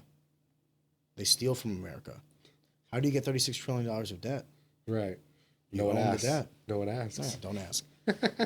I don't think America survives on patriotism. I don't say that as a detriment. I think America survives because of its form of government. And that whenever people tell me that, like, you know, Russia's a competitor, China's a competitor. No, they're not. No, they're not. In what fucking world? Right. Their form of government will always subside because the aristocracy throughout human history has been hand in glove with government, for better and worse. And whenever you create a system of government that allows for the aristocracy to thrive and to then lift all ships, no one has a better quality of life than Americans. I don't care what anyone says. Not even close. Yeah, our food is shit. Yeah, our healthcare is shit. These things can easily be changed within our lifetime, just like they were easily changed before our lifetime. I was going to say, a lot of these things have been changed during our lifetime. Try to change that during a dictatorship. Right. Try to change that in the face of an oligarchy like Russia, or a dictatorship quite literally in China. America will win because its form of government dictates it so. It's not a sprint, it's a mile run. Outside of nuclear winter or AI revolution that quite literally supplants humanity, America has nothing to worry about. And I hate saying it this way because I do think that we need fiscal responsibility. Truth be told, we could do whatever the fuck we want with the monetary system because we hold the world capture. Everyone talks about like our debt and our treasury notes and who's going to buy it and all that stuff. Someone will. 100%, because America cannot afford to go under. $36 trillion of debt.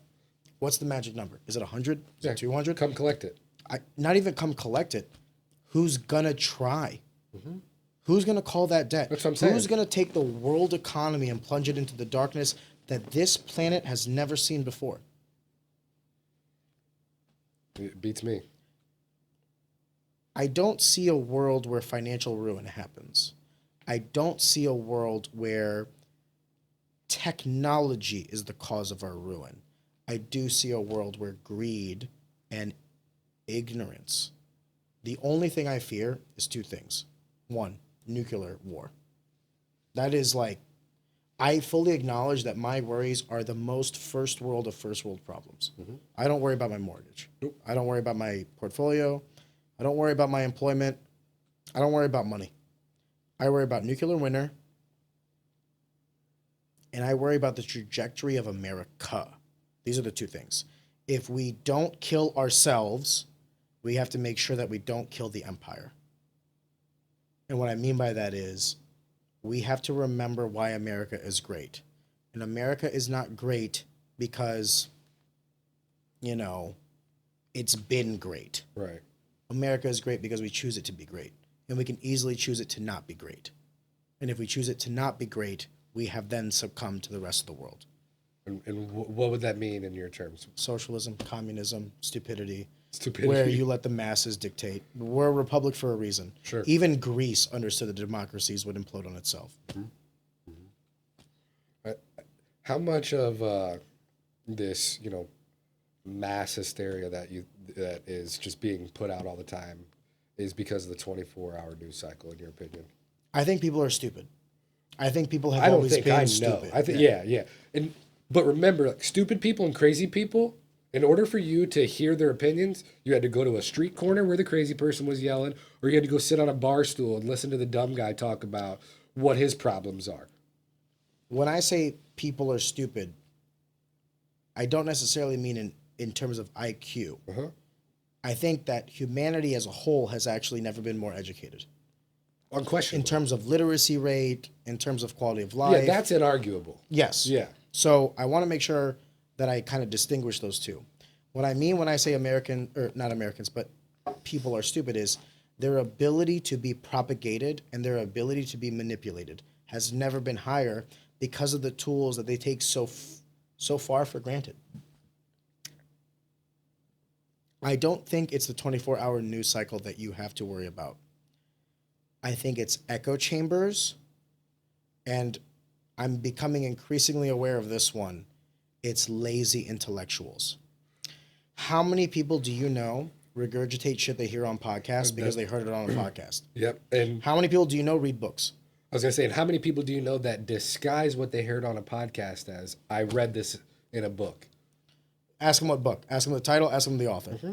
I could tell you 10 books that I've read where I could tell you the title, the author, and like 2 or 3 things that like really resonated with me from that piece of literature. Right. I could also tell you 3 of my top 5 like Substacks.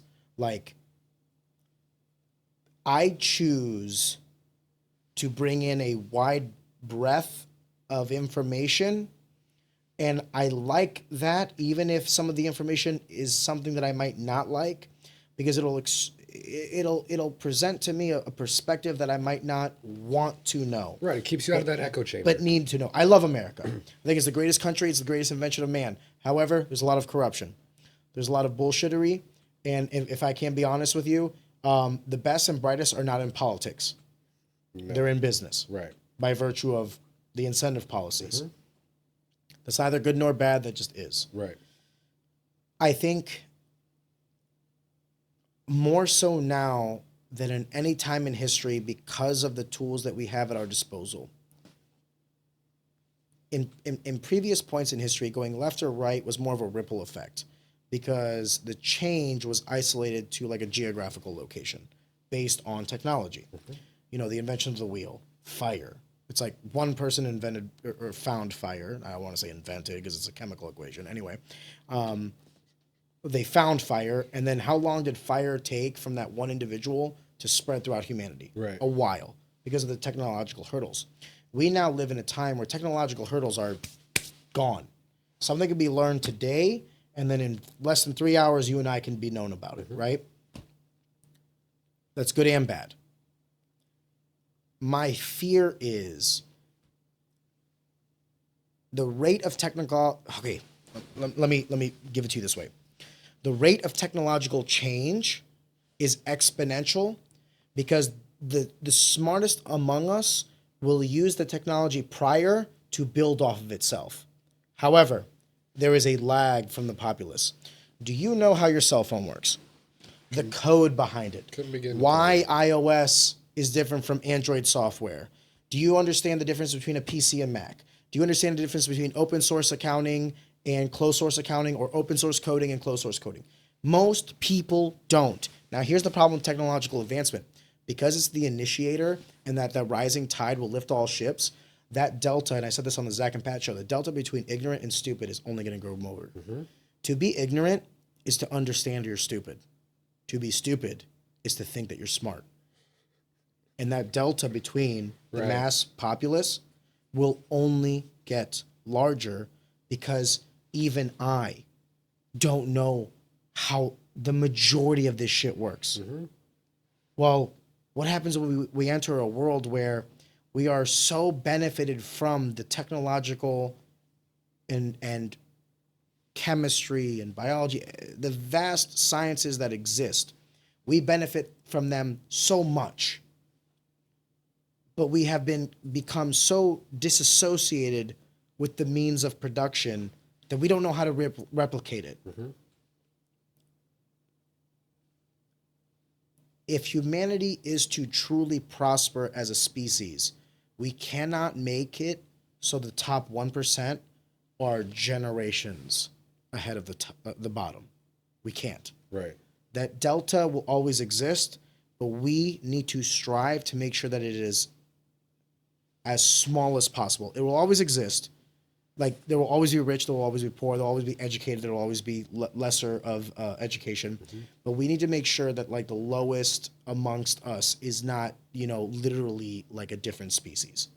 Okay? That's right. I say that, but go to rural America and try to have a conversation with those people. Yeah. And I don't mean to sound like that, because, I mean, you can go into inner city and try to have a conversation with people, and it's just as hard. We just need to make sure that we don't get lost in the sauce. And that I'm all for this ingenuity, productivity, discovery.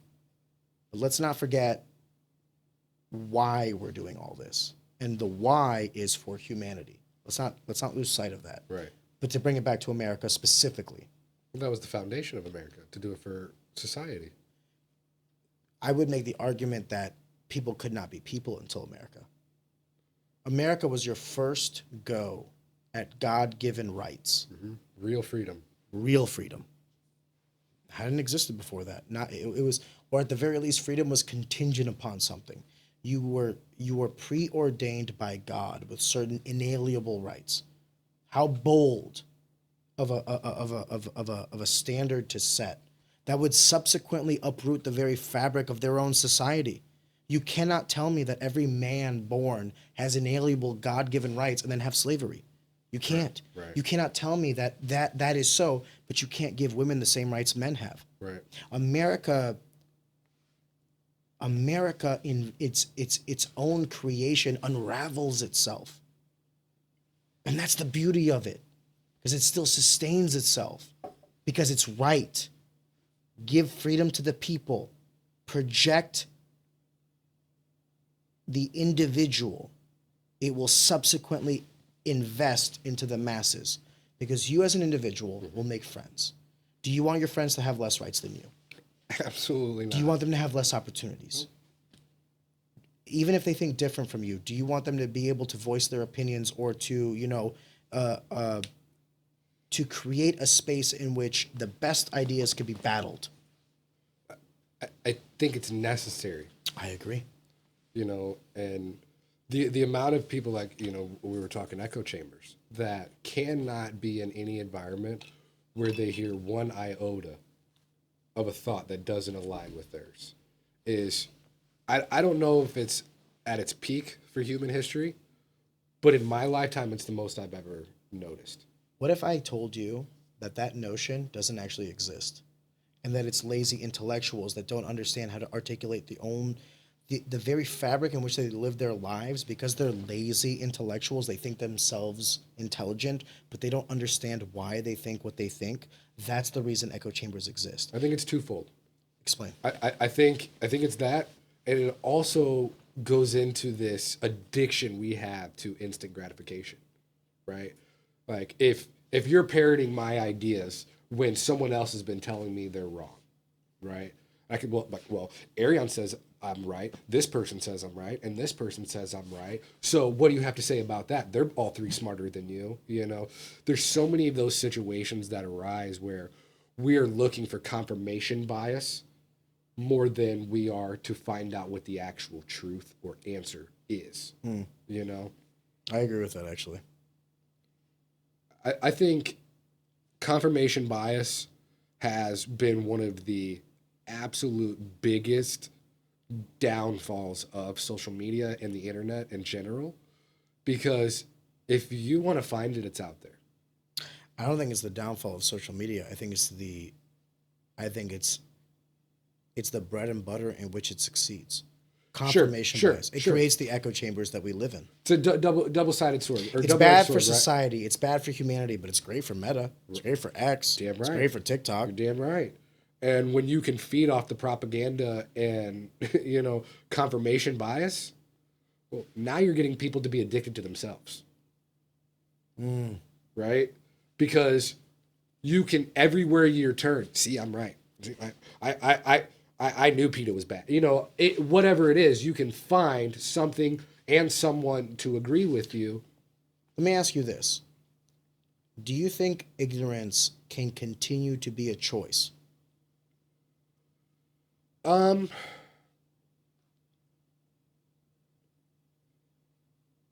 don't know. But I think if you make yourself consciously aware about a situation, you are no longer choosing to be ignorant if you do the opposite, right? Yes and no. I can know of something but not understand it and then still be ignorant. I can understand that like Israel and Palestine are at war, but not know why. Sure.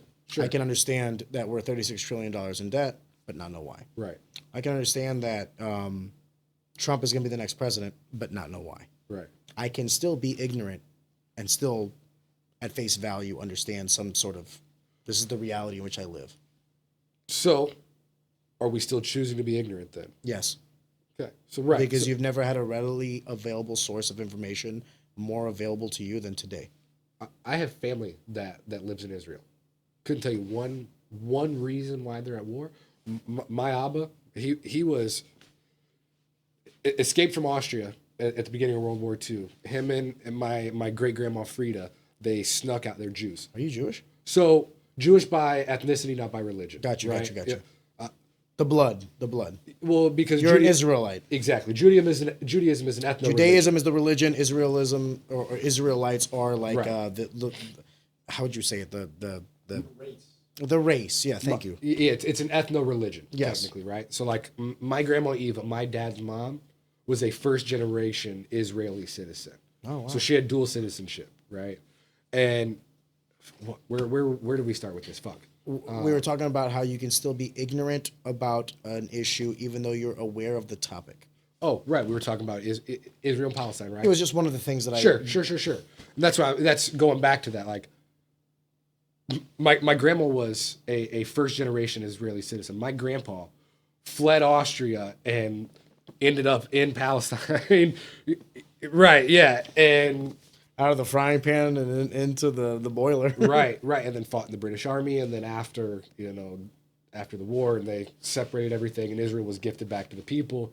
That's where he resided until 1962, somewhere around. No, I guess it had to have been before that. So late 50s, early 60s before he moved to the States, right? And on the other side, my grandma's side of the family, I still have family that lives in Israel. Couldn't tell you one thing that's happening there. Not one thing. And that's a willful ignorance. I have people on the ground that I could call and figure out, hey, what is your perspective of this going on? Now, I'm choosing to be ignorant in this situation because the bandwidth that would take up in my mind, I don't see the return for that in my eyes. Like, I'm with you. I'm very sad that my family has to go through these things. I feel empathy for them, but geopolitical wise, I couldn't tell you who's right, who's wrong, and that might be a matter of opinion. I agree with the sentiment, and isolated to the individual, I agree 100%. Sure. I don't think that you should force anybody to be educated on any topic that they don't want to be or choose not to be. But what my original question is should ignorance be? I don't want to say the word allowed. But in an age where information is so readily available to you, at what point does ignorance become willful ignorance? I choose to be ignorant. Mm-hmm. And should that be good or bad? I think in the age of information, it is all willful ignorance, right? If we're looking at it from a macro sense, right? Because There is nothing stopping you at any point in time right now from learning anything you want with this macro computer that's in your pocket, you know? So I guess if anything, it's at a scale, right? How much are you willing to be willfully ignorant? You know, we go back to my dad, right? I swear to God, he's 54 years old, has had an iPhone for a decade, cannot download one app. Nothing. Is that willful ignorance? Because my grandpa, his dad, when he got an iPad, you know what he did? He went to the Apple store in West County and found out that they teach classes for elderly people how to use their technology. And he did that every Sunday for 3 months so he could learn how to use his iPad. God bless. Yeah, he was the man. He was the freaking man. But, and that's the thing, like, it is now a scale of, are we being willfully ignorant, you know? And I think it's okay in some situations, right? Like, because you do have to protect your peace, right? And that means something different to everyone else. And if, like my dad, he don't want any of that stuff. He don't want to know how to download an app on his phone because of what it might open up for him, right? Like, what does this lead to? The doors that will now lead you down. Exactly. The rabbit holes. Exactly. And he's infinitely content with working 7 days a week, 50 weeks out of the year. The only time he is on vacation is if he is in a country where he can't get cell phone service, right? And that doesn't work anymore. Like, basically, as long as you're not in the middle of a jungle somewhere, and even then, you still might be able to get signal. But he's not going to do anything but vacation, work, and watch TV with my stepmom. That's it. He don't want anything else. And, all things considered, he's one of the fucking happiest guys I know, This is, in my opinion, why America works. Exactly. I do think ignorance is unacceptable. But I also think that in the annals of history, ignorance was the pre-designated choice because the limiting factor was your surroundings. Mm-hmm. We now live in a society where now the infinite amount of information that you can digest is at your fingertips. And now the limiting factor is not choice, it's biology. You cannot know everything. Sure. We just can't. Yeah. However, everybody has a vote.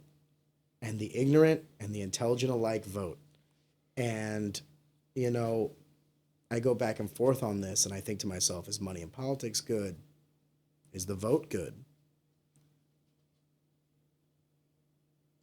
At this point in time, I think a universal, every citizen gets a vote is a net positive, so long as the aristocracy can also initiate some sort of extension of themselves through their money. Does that make sense? No, explain. Elon Musk can change the trajectory of the 2024 election with his money, even though he only has one vote. Mm-hmm. Is that good or bad? Depends on who you ask, right? Exactly. What's more American than that? Yeah. Our producer was just talking about because I was talking about how this podcast is slowly morphed from a podcast almost to like a therapy session for me. And you were trying to extrapolate the difference between various outlets, but then it can all kind of stem to the same thing. So, and especially as a competitor, right? Like, how old were you when you first started playing sports? Like, seriously? I took everything seriously when I was a little kid, so like 7. Right. Even though I fully acknowledge I was dumb, but at the time I was competitive. Yeah, and you're in PE class and like, this is the Olympics, the right? pacer test. Even if I was competing with myself. Right, exactly. And like, as we progress through these different stages of life, like, if you have been a competitor for so long, you have to have some sort of extreme outlet, right? And does it have to be extreme or just an outlet? It's extreme for you. Oh, fair. It's extreme for you, right? Fair. Okay? Because there's very few things that replicate that feeling you get for winning for yourself, right? And I say it all the time, like, I love training jiu-jitsu so much because it is an outlet for me. I don't necessarily love, like, lifting weights, right? Now, you can get the same sort of physical exertion from lifting weights as you could from doing jiu-jitsu or something, in whatever sense, right? But that is not the outlet that lets me feel expressed, right? And as an athlete, as a competitor, as someone who has spent so much time trying to internalize these feelings and find a way to get them out, having an outlet, whether it's podcasting or something like that, it has to be what's right for you. You know, like, Is that what martial arts is for you, an outlet? Because you've been in this world for a while now, from matchmaking to not announcing, forgive me, but to commentary. I mean, you've been around this world for so long. At this point, it's got to be a therapy to you. At this point, it is such a big part of me. I can't ever see myself without it in some facet, you know? Will it always be my most valuable outlet for, and I hate to say the term like expressing myself, but I think outlet and expressing yourself get married together a little too much, you know? And rightfully so in some occasions, right? But like in a situation like this, like we were talking about, like you get so much joy out of this because now this is your outlet. Yeah. Right? And like we were talking earlier, like you're 80% in on those other things, right? Now, those are everybody else's 150, that's your 80, but this is your 100 again, right? Like This is my 80. you think this is your 80? 100%. I think optically it looks way more than that. I hope. Well, it does. I hope. It does. I mean, and the work shows for itself, but I commit to things, sure. but I would not do something even at 80% if I didn't feel like it was someone else's 100. I do agree with that. And I never wanted to make it look like it was 80%, but Right. it is, if that makes sense. And as far as all these things you commit 80% to, what do you feel is the most beneficial for you, right? Like you were saying, this has become, a version of therapy for you, which I'm going to assume, and stop me if I'm wrong, at one point, training was that. 100%. Right. And It's no coincidence that as soon as I stopped fighting, I also started a podcast. Sure. Because you found, hey, this is something that is a vehicle for me to not just express myself, but to help me get through these things that I'm feeling, right? And whether it's through conversation, through hearing other people's perspectives, that is why it is a therapy to you now. It's right? also a test. Of course. I can say something, and at any moment you could be like, Arion, you're full of shit. Here's why. Sure. And it's also that. It's to make sure that I'm not in an echo chamber. One of the things I pride myself on is I try to bring in as many people from as many different walks of life, from fighting to acting to business to whatever the fuck it is, so that when I say things, if nothing is said in response, I take that as affirmation of the thought, which just makes me feel like, okay, maybe I'm on the right path. But if I'm presented a differing opinion on a topic, you've said some things today that I'm like, he's fucking right. And you said some things tonight where I'm like, here's why he's wrong. Right. Or here's why I perceive you as wrong. Maybe I'm wrong. Maybe you're... There's multiple opportunities. We could both be right. We could both be wrong. One of us could be right. One of us could be wrong, right? It's like all these things can exist simultaneously. The podcast has just become the supplement to martial arts for me. Not that I'm done with martial arts, but, when I stopped fighting, I got back three hours a day. Minimum. How did I fill it with everything else? I was going to say 3 hours is the physical time. Yeah. Not Everything else. Everything else. Because, I've never fought. I've competed my whole life. I did, a decent amount of jiu-jitsu tournaments and stuff like that. That's a fight. You said that, not me. MMA guys try to say that, jiu-jitsu competitions are a fight, but, roll with a black belt. Tell me that's not a fight. Yeah, roll with Matt Ricehouse. Yeah, tell me it's not a fight. Yeah, and tell me how. Now, you is feel it a about fight with rules? Yes. But then by that logic, so is MMA. MMA is not a fight. I can't gouge the eyes. I can't kick you in the dick. It is a sport where two men have agreed upon a set of rules getting inside with an objective to hurt each other. It is the closest thing to a real fight that exists. However, it's still a sport. Absolutely. And that's where, I have a hard time as a commentator, dealing with some of these, different, I hate even to call them personalities, but it's like, brother, you're 1-3. You're not going to war. Oh, I know. You're a 1-3. You're a 1-3 amateur. You're not going to war. What if you're you're not just trying to sell tickets? And that's okay. You know what I mean? And that's okay. and that's okay. But there's, and Buy this ticket, I'm going to war. I'm going to war, brother. And it's like, it's going to last about 80 seconds, just like your last 4. Listen, you've been talking to too many of my exes. But, as far as like vehicles and outlets, I think they're infinitely more important for people who started competing at a young age, because the second you stop and you stop having something to work towards, you can really start to spiral, right? And thankfully you've set so many goals for yourself long term. Like you said, you made an agreement with yourself that like Arion is not fighting. Fighting is something that Arion does, and that this will come with a time limit. Yeah. Right?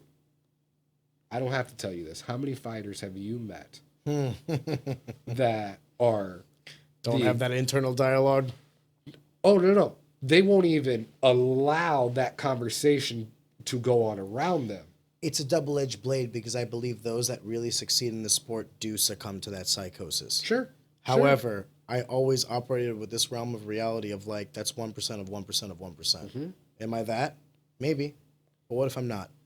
Right. And that always thought of what if I'm not has extrapolated to everything else that I've done in life, including business. The reason why I have so many revenue opportunities or so many streams of revenue is in case something falls off. Right. I tell myself I need as many hurdles to poverty as possible. I don't want to be succumbed to just a W-2. I don't want to be succumbed to just my portfolio. I don't want to be succumbed to just like whatever job it is that I'm consulting, whatever it is. Sure. I want to make sure that If for one me bubble to pops, fail, you for got me all to of them. fail, the world has to implode. Because the housing market needs to crash, employment opportunities need to essentially evaporate, the market needs to collapse. For me to fail at this point, if I fail, I'm not even worried about myself, I'm worried about society. Right. Does that make sense? Yeah, because you've But- set up so many layers of safety. But I'm not exceptional in any one thing. And I think, Vincent van Gogh once said, like a famous quote was, in the pursuit of my craft, in the pursuit of my art, I lost my mind. And I think that there's a correlation why I've never succeeded supremely at any one task in my ability to be a jack of all trades. Has it been beneficial to my life? Absolutely. But have I been, number one in anything? No. I think for you to be number one in something, you do have to be supremely psychotic for that thing. Borderline delusional. But the problem with that is it's the avenues afterwards. If you think you're going to be the best quarterback in the world, and maybe you get a free education in college from it, there's still something that you can rely on afterwards, right? Fighting specifically is an isolated endeavor where like you are foregoing financial opportunities, you are foregoing all the things that you need to do for your own self in pursuit of this goal, this dream. And if it doesn't work out, there's nothing that you can put on a resume from that skill set. I'm very violent. I can hurt people really well. Right. What job are you going to get? I am diligent in my work. No credentials whatsoever. That's why the majority, I think the number one job for ex-fighters is trainers. And I'm not saying that's good or bad, but what I am saying is for me as an individual, that was always a cognizant thing. If this fails, what am I doing? That's why I waited to go pro until after I graduated school. Once I got that diploma, I was like, okay, now I can pursue this. Because if it doesn't work out, I'm fine. Did you hear Sean Strickland, what he said about, fighters on Rogan? It went pretty viral for a while. If American fighters were paid if the UFC paid the NFL, MLB, and all these other stuff, that every champion would be American. That, and then he went a little bit further into it to talk about, because there's that clip about Dana saying, "This is not a career. This is an opportunity." And the more time I spend around this sport, the more I agree with that. Now at the highest of the highest levels, it should be a career. But it's not. It's not. Unless you're the 1% of the 1%. What career lasts 8 to 10 years? Do you know of a single career that lasts 8 to 10 years? Right. Career, by virtue of the definition, means lifelong. Right. So I agree with Dana in the sense that these aren't careers. These are opportunities. Even if you are the Conor McGregor, the John Jones, it's opportunities. Well, and exactly. And, Sean Strickland talks about, he first started training at 14 years old. And when he was 14 years old, there was a guy in the gym who was in the UFC. I can't think of the guy's name because, grand scheme of things, he was a nobody. Yeah. And he was like, I thought this guy was the world. He's in the UFC. And he's like, you know, I'm 30 years old now, and this guy was making $20 an hour teaching cardio Privates. kickboxing class, you know, begging for privates because he needed to pay rent and was probably sleeping at the gym. Yeah. You know, and this is a grown man in his 30s trying to rub two nickels together in hopes that he might be able to get another fight that's a big win and that'll get him back to the dance. And, you know, that's why it's, you know, it's so important no matter what to have another outlet besides these things, in my opinion. You know?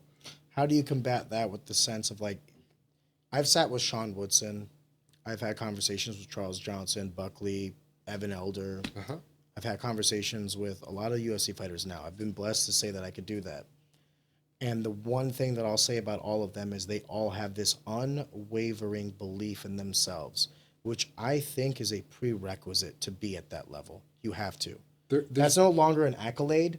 It's a prerequisite. There's a difference between unwavering belief in yourself and your skill set and borderline delusion, right? Now, you have to flirt with that in some sense. I'll completely, you know, succeed to that. Like, you have to be a little bit delusional to be like, you know what? I'm going to be the baddest motherfucker in the world. I'm going to beat up everyone they put in front of me forever.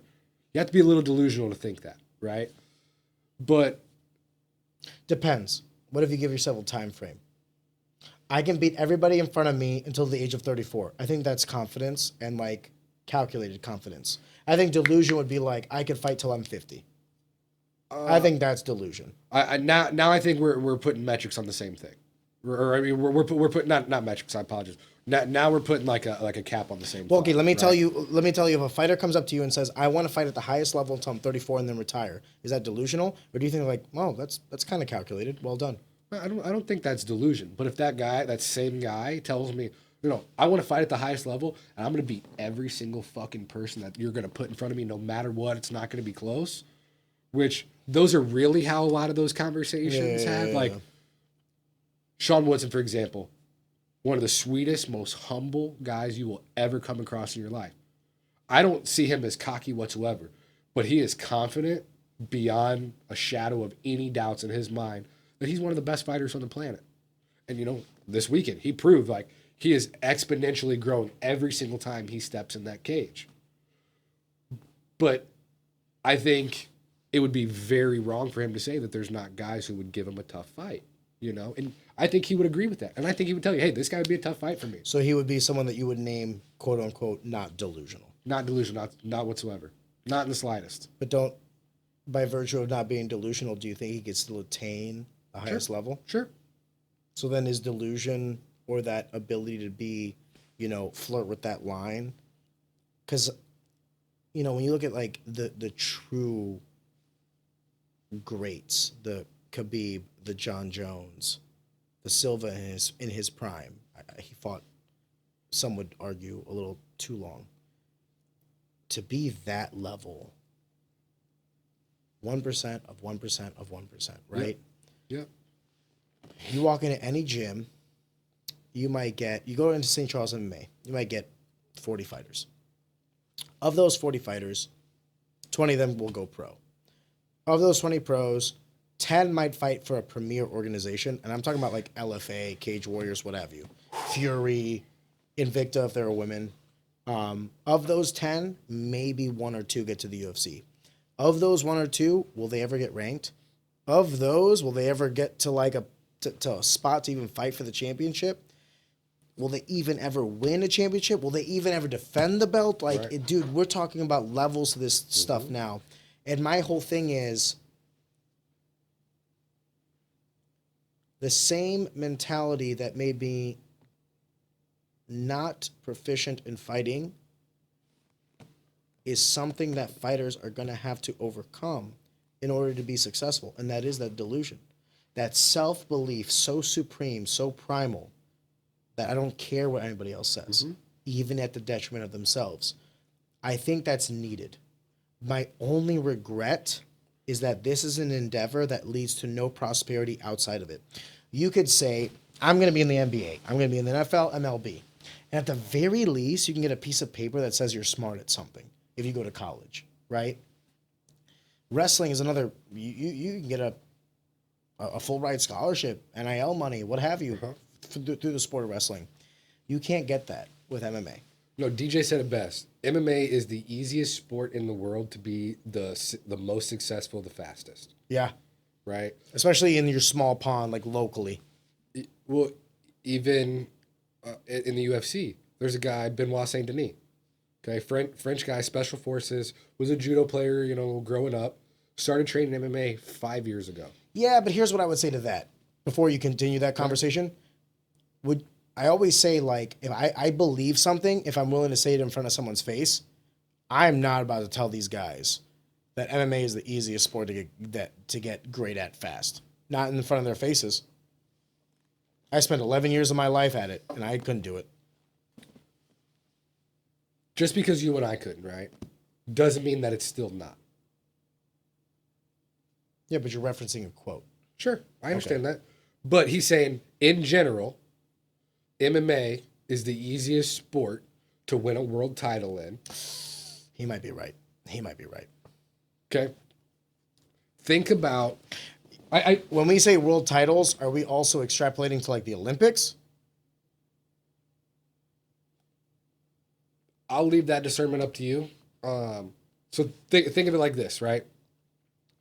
Ariane played baseball at 5 years old. Ariane wants to win a World Series. How old do you have to be before you get there? Well, there's no time frame, right? Yeah, Just like there's no time frame in MMA. But we do know that in 98% of states, you can't even have your first amateur fight until you're 18, right? You have to go to Wisconsin, Arkansas, Florida, Indiana, and I think Oregon if you want to fight at 16.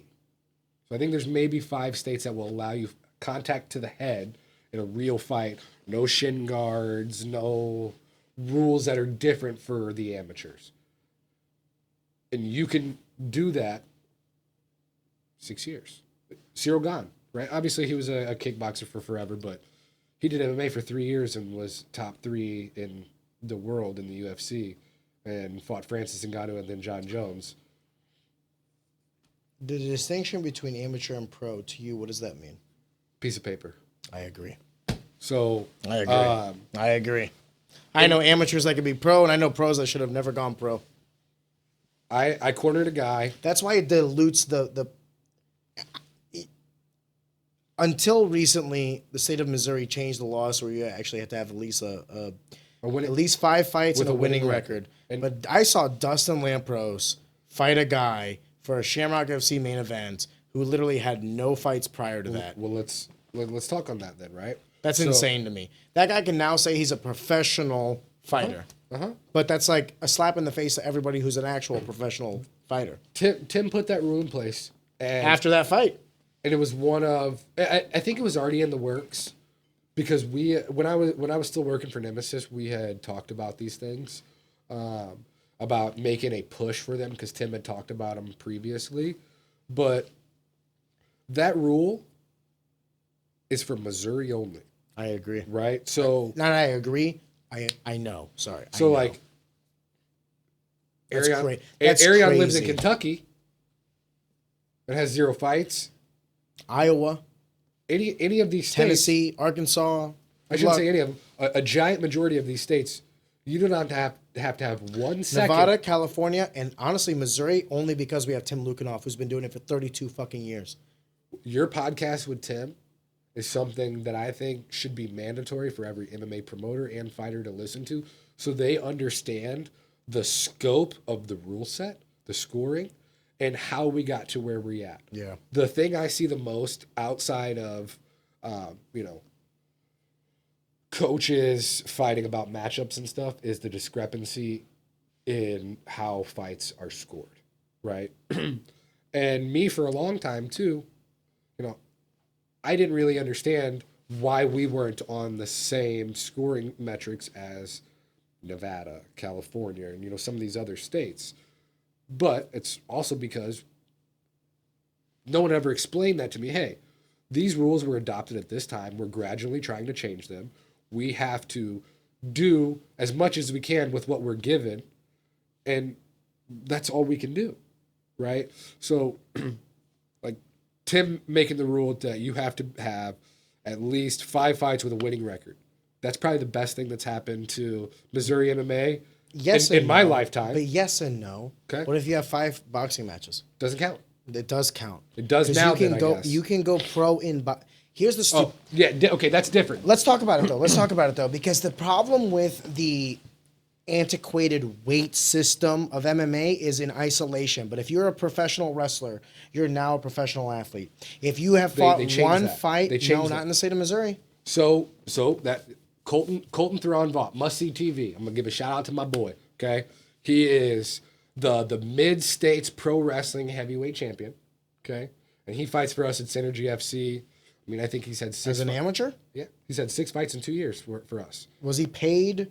Was he paid to wrestle professionally? I can't. Is Synergy under the purview of Kansas or under the purview of Missouri? He fights. So we fight in Missouri and Kansas. He's fought for us in both. We fought in Springfield and Kansas. He's fought for us in both places. Okay. I'm going to be honest with you. I don't know if that was legal. Tim's been there. Everyone from the state, and these guys. How? When was this? Recently? Yeah. You're blowing my mind right now.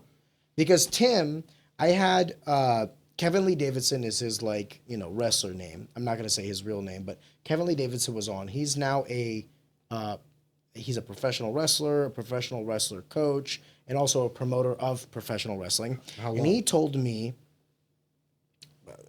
of all those 3 titles, varying degrees, right? So obviously professional wrestler, the longest, probably coach, second longest, promoter, most recent. But he told me that he has to go across the fucking border to Illinois to actually get a show run properly, financially viable, because the circumstances in Missouri make it nigh impossible. Now, obviously that's isolated to his viewpoint and what it is that he's trying to do operationally speaking, and I fault no man for trying to make a dollar, right?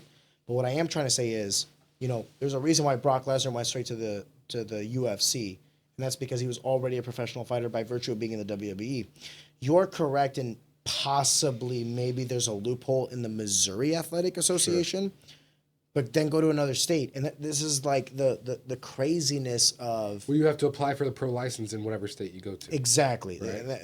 And that's a keen point, right? When someone tells you that they're a professional fighter, ask them what state: Missouri, right. California, New York. Completely different thresholds for what that means. Missouri now in MMA means you have to have at least 5 fights and a winning record. 5 years ago, you could not have a single MMA fight. Yeah. Sign a professional bout agreement, apply for your professional license, and get signed and fight Dustin Lampros at the main event of a Shamrock FC fight. That could happen. Hey, $500, $500, buddy. Oh, I hope he got paid more. He didn't. He probably didn't. I did not know that now professional wrestlers aren't necessarily lumped into that group.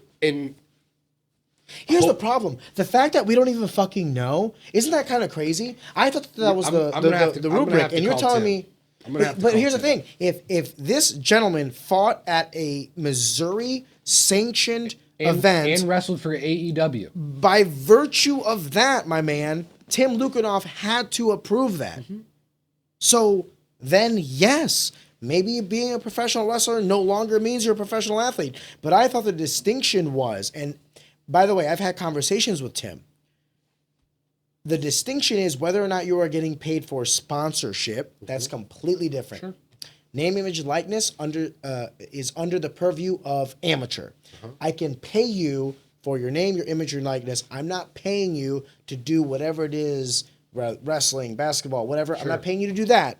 I'm paying you to use your name, image, or likeness. Yep. Completely separated. Yep. Understood. By the way, that's the vehicle for paying amateurs in MMA as well. I've looked into it. Anyway, however, we'll talk offline about that. I've already talked to Tim. I have a perfect brother. Give me a year. I'm going to change the way the UFC model with the Reebok deal. Extrapolate that to the local scene. How many fighters don't know how to get a single sponsor?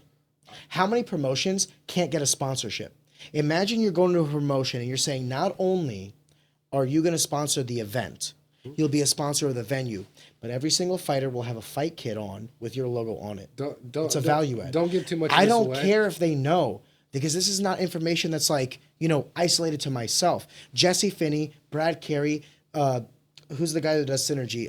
Chris Gregory and Zach Cummings. Yep. At any point, they could adopt this as well. The difficulty is the operational awareness. I understand this. That's why I have no problem with capitalism or telling them this. Sure. I already talked to Tim Lukinoff.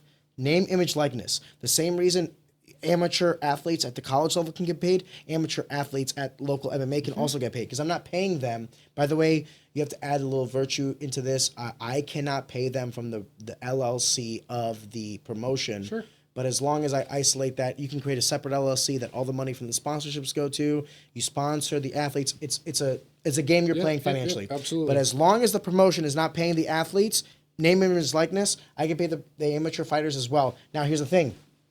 It's a value add proposition. This is how, when I decide, and I have no problem talking about this, because I know Jesse Finney and no one else is going to do this, because this requires you to operate at a zero margin. I don't need, whenever it is that I go to promotion, I want to create a promotion that I wish I would have had as a fighter. I don't care about making money. I'm fine in that respect. I just want to make sure that I'm not burning a hole in my pocket, if that makes sense. Sure. I want money in to equal money out. You can pay fighters, and you can also entice sponsors. And by virtue of enticing sponsors, you can lower ticket prices. There should be no reason any show locally costs you a ticket more than $60. I think $60 is a highway robbery. It's insane. And watch local fighters that barely know what they're doing. I got a few things that are pretty similar in the works that we'll talk about afterwards. You don't want to talk about it on? Not yet. Is it still cooking? Yeah. But you're 1,000% on, absolutely, indefinitely on the right track. Right now, my goal is for NFA to be as successful as they can be for the St. Louis market, because I want Shamrock to have competitors. But I also want, for the fighters, remember what we were talking about earlier in this conversation about how, like, amateur fighters, professional fighters, if they don't necessarily succeed, they have, like, no sort of, like, financial courtesy to their failure. I want to change that. I want to create a framework for fighting to where you could do it at all levels and still make a little bit of money. Now, can you live off of it? Absolutely not. But should it be, fighting to me was always a financial hurdle. I was giving up money to fight, and I never made, the money that I made from fighting never supplemented the money that I foregoed to fight. And that was always a financial hurdle for myself. Well, for you especially, because your capacity to earn very fair is it's biased, drastically higher than you weren't fighting as a last resort. No, you were fighting for the love and for the pursuit of what it could be.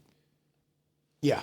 Right? Yes. Am I wrong to say that? No, you're 100% correct. So the vehicle you're trying to create is absolutely the right bus, right? But I think where you are looking at this from is you want it to be everything that you wish you could have had, and rightfully so. I think the majority of people in the situation, there are guys who fight for a hobby. Yes. There's guys who fight because they love it. And there's guys who fight because they have absolutely nothing fucking left and they think this is their only vehicle, right? Understood. I don't know if there's any more than those three categories, right? A one-off, someone who just wants to feel it. Sure, yeah, but that's few and far between. That's a hobby, right? You know, there was a guy I can't, God love him, I can't think of his name right now. He's like Brett Dieters. Shout out Brett Dieters. That guy was so physically gifted at Finney's MMA. He went out there and had his first fight, absolutely dominated, and I thought he was going to pursue it. And he goes, "No, Arion, I just wanted to feel what it was like to walk in there." Dude, I wish I would have had the amount of self-control that guy had to have one fight. Luckily for him, it went his way. He's a chiseled man, 6'3", 220 pounds. Yeah. I mean, he has every physical gift God can give a man, but he's also very successful out of the cage. 3 kids, a wife, and he's like, no, I just wanted to feel it. Yep. I go, are you sure? He's like, absolutely. I'll see you on Monday for striking class. Yep. Fucking a better man than I am. And that to me is almost more honorable than the person who's fighting because they think it's all they have. I think it's absolutely more so. You know? Because they're giving respect to the... You know what he told me? He's like, well, these guys are fighting because they want to do this. I'm just fighting because I want to do this, and I will lose eventually, and I don't want to get to that point. Right. I was like, dude, what wisdom? Right. What fucking wisdom? And just... Well, and I think wisdom comes with so much... He's a little older than me, but not substantially. Right? Like, the ability to have a real conversation with yourself and play out these scenarios in whatever direction they might branch off to is a fleeting skill. And I agree. Even further and far between when it comes to combat sports. And I feel like I've been shitting on MMA and jiu-jitsu and everything this whole time because it's the dumbest, most ridiculous sport in the world, but I am so fucking obsessed and addicted to it. I can't get away from it. As much as I have tried, you know, like I just can't get away from it. Like we're closing in on the end of the year. I've done 20 shows this year, 20 broadcasts this year. For Synergy? For who? For Synergy, for Cage of Honor, for Knuckled Up. I mean, for FAC. I mean, I work for everyone, and I have worked for everyone but Shamrock. You know. Yeah, you also worked for NFA back in the day. Yeah, that's where I got my start. Brad and Marlene, they helped me out. I mean, more than I could ever imagine. They took a flyer on me. Would you ever, forgive me to interrupt you, would you ever work for Shamrock if they ever offered it to you? I would work for Shamrock. I would work for Nemesis. The fallout between me and Nemesis was 1,000% on me and my ego and letting people cloud my judgment of situations. Was there a fallout? I don't even know if I would call it that. That's how I feel. I take that back. I don't think that's what they would call it. That's what I would call it. Have you talked to Brad and Marlene? No. Not since? Nope. I bet you if you called, they'd answer. I think so. Yeah, I know so. And I think I'm probably at that point maturity wise where did you burn a bridge? I don't think so. It was without getting into too much drama. No nuance, just high level. It was more about siding with one person than them in a situation that arose. Oh, okay.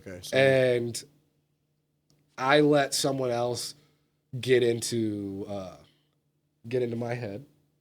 You know, that's exactly what it was about the situation that happened and what could happen. And I made that bigger than what it was and just cut it off before it could get there. Right? Young, dumb, and immature. How many shows did you do with them? From the first show that they did at the Arnold Eagles to... Did you ever get to the Armory days or no, the right before. Olympia? Right before. Oh, Ballpark Village? Nope. So I did 12 shows for them between matchmaking and commentary. Gotcha. Because I got thrown in on commentary kind of on accident. Well, it's a small business. They're just putting people into whatever roles. Well, and at the time, Drew and Grande was doing some of the commentary, like a majority of it with someone else, and they would just rotate. Whoever was in town. They would rotate through the card. Oh, wow. Even during? Yeah, so it'd be like, all right, Drew is doing the whole time. Sam Penites is going to do 3 with him. I'm going to do 4. Jesus Christ. And then one other person's going to do the main card, you know? I will say this for NFA. They are now at a level that they have never been prior, and it's trial and error. And, you know, Brad and Marlene have done a lot of things right. Do they have room to grow? Yes, but so do all of us. What I will also say is, you know, I hate giving Shamrock their due sometimes because it's such a low hanging fruit because they're basically a monopoly. But one of their strengths is one of their greatest weaknesses, and like you know what you're gonna get at a Shamrock FC show before you even get there. You know what I mean? This is what it's gonna be. This is how it's gonna start. This is the middle. This is the end, and then this is the after party. And then lo and behold, every card, no matter who's fighting, is exactly the same thing. Yep. That's good and bad. NFA has the opposite problem. It can be good or bad depending on the night. Go there and check, but consistency is needed for business. Yep, absolutely. And, you know, a lot of these fallouts or whatever that has happened in, you know, my almost a decade in the community and the sport, where I'm at now, I don't have any issue saying that my ego got in the way of a lot of things. Now, was I done wrong in situations? Absolutely. But was I done wrong enough to give away these opportunities or not be able to make amends? I don't You're know. emotional, young. Yeah, well, and I don't think I'll ever not be, you know, emotional, but having a better handle on my emotions and understanding that just because I see it one way doesn't mean that's what it is a big factor in what my decision making has become to at 31. Extrapolate on that. What do you mean by your emotions will always be a factor? So I feel things very strong, very strongly, right? And that has been a big reason why I've had the success that I've had in my life. And I would say it's even more the reason I've had the negatives in my life, because I've went through, I feel so many different fucking things, and it took me so long to try and get a handle on them, right? We talked earlier, and we didn't really get to finish on it, where I told you I went to the gym 4 times, sat in the parking lot before I ever walked in the gym. I watched people walk in, walk out, walk in, walk out, the whole fucking class.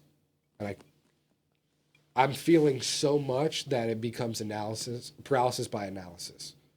I'm so overwhelmed with these feelings and the information that I'm not even processing correctly, just processing, that has led to so much inaction or so much wrong reaction for the situation based off what everyone else did, right? For the layman man, you're overthinking it. Exactly. And once again, going back to feeling things too much, analysis by paralysis, and building on all these things that it's like, no, man, you're just kind of being a little dumb. Like, probably took these things personal because you care so much about the situation that it affected you in a different way, regardless of that's how it was intended. That's how you took it, but that doesn't mean that's always what it is, right? And that's going back to just not having the correct perspective and the correct control on myself, right? And so, like I said, there's a lot of people in this community, whatever you want to call it, that have absolutely done me wrong. But the people that have done me wrong in other situations that aren't even as bad, I've taken a worse reaction to. What constitutes done me wrong? What labels that? Well, and that's where I battle with. Did you take their perspective into consideration? Is it my ego or is it their perspective, right? And that's where I think, especially as a man, is like one of the toughest battles to fight, right? Is my ego giving me the right reaction to the way they're treating me? Why would you put yourself in a position where you don't enjoy the way you're being treated? That's what I always said, right? But am I acting a way that is causing that treatment? Right? That's something that... Well, then they didn't do you wrong. You miscalculated and you operated inefficiently. Sure. They didn't do you wrong. You fucked up. Exactly. Those are two different things, though. And that's what I'm saying. That's exactly what I'm saying is the majority of these situations is me taking it the worst way instead of how it was actually meant to be. Understood. And obviously outside influences, letting people get into my head about these situations without them understanding the full scope when you have turmoil or when you are presented with a challenge, and this is kind of a loaded question, but I'm going to ask it anyway. Sure. How often do you consult others? Before, I would say always. What is before? What is the threshold before? Before probably the last 3 years. What happened 3 years ago that now constitutes a different path? I don't know if I can pinpoint any exact moment, but I think the big part is having more of an understanding of everyone else's emotional intelligence around me, having an understanding of how this sport operates, how this environment, how this community operates. Experience, right? And you don't know what you don't know. And as a young man who is trying to find his way in the world and, do everything that you feel is right, and you believe so wholeheartedly that these are the right things, any opposition feels wrong and like you've been done wrong, right? And that's where me, especially as a business owner, as a father, as, as a fucking human being who lives here in Missouri, like, I've had such a hard time trying to not even grasp, deal with the fact that that's just how it is.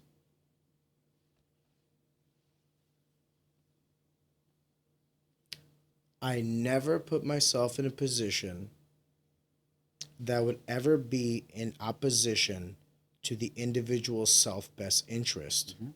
I've never been negatively surprised. I've never done business with someone in a manner, I've never interacted with people in a manner that I would not trust them to do what's in their self-best interest, and I've never been surprised. I think...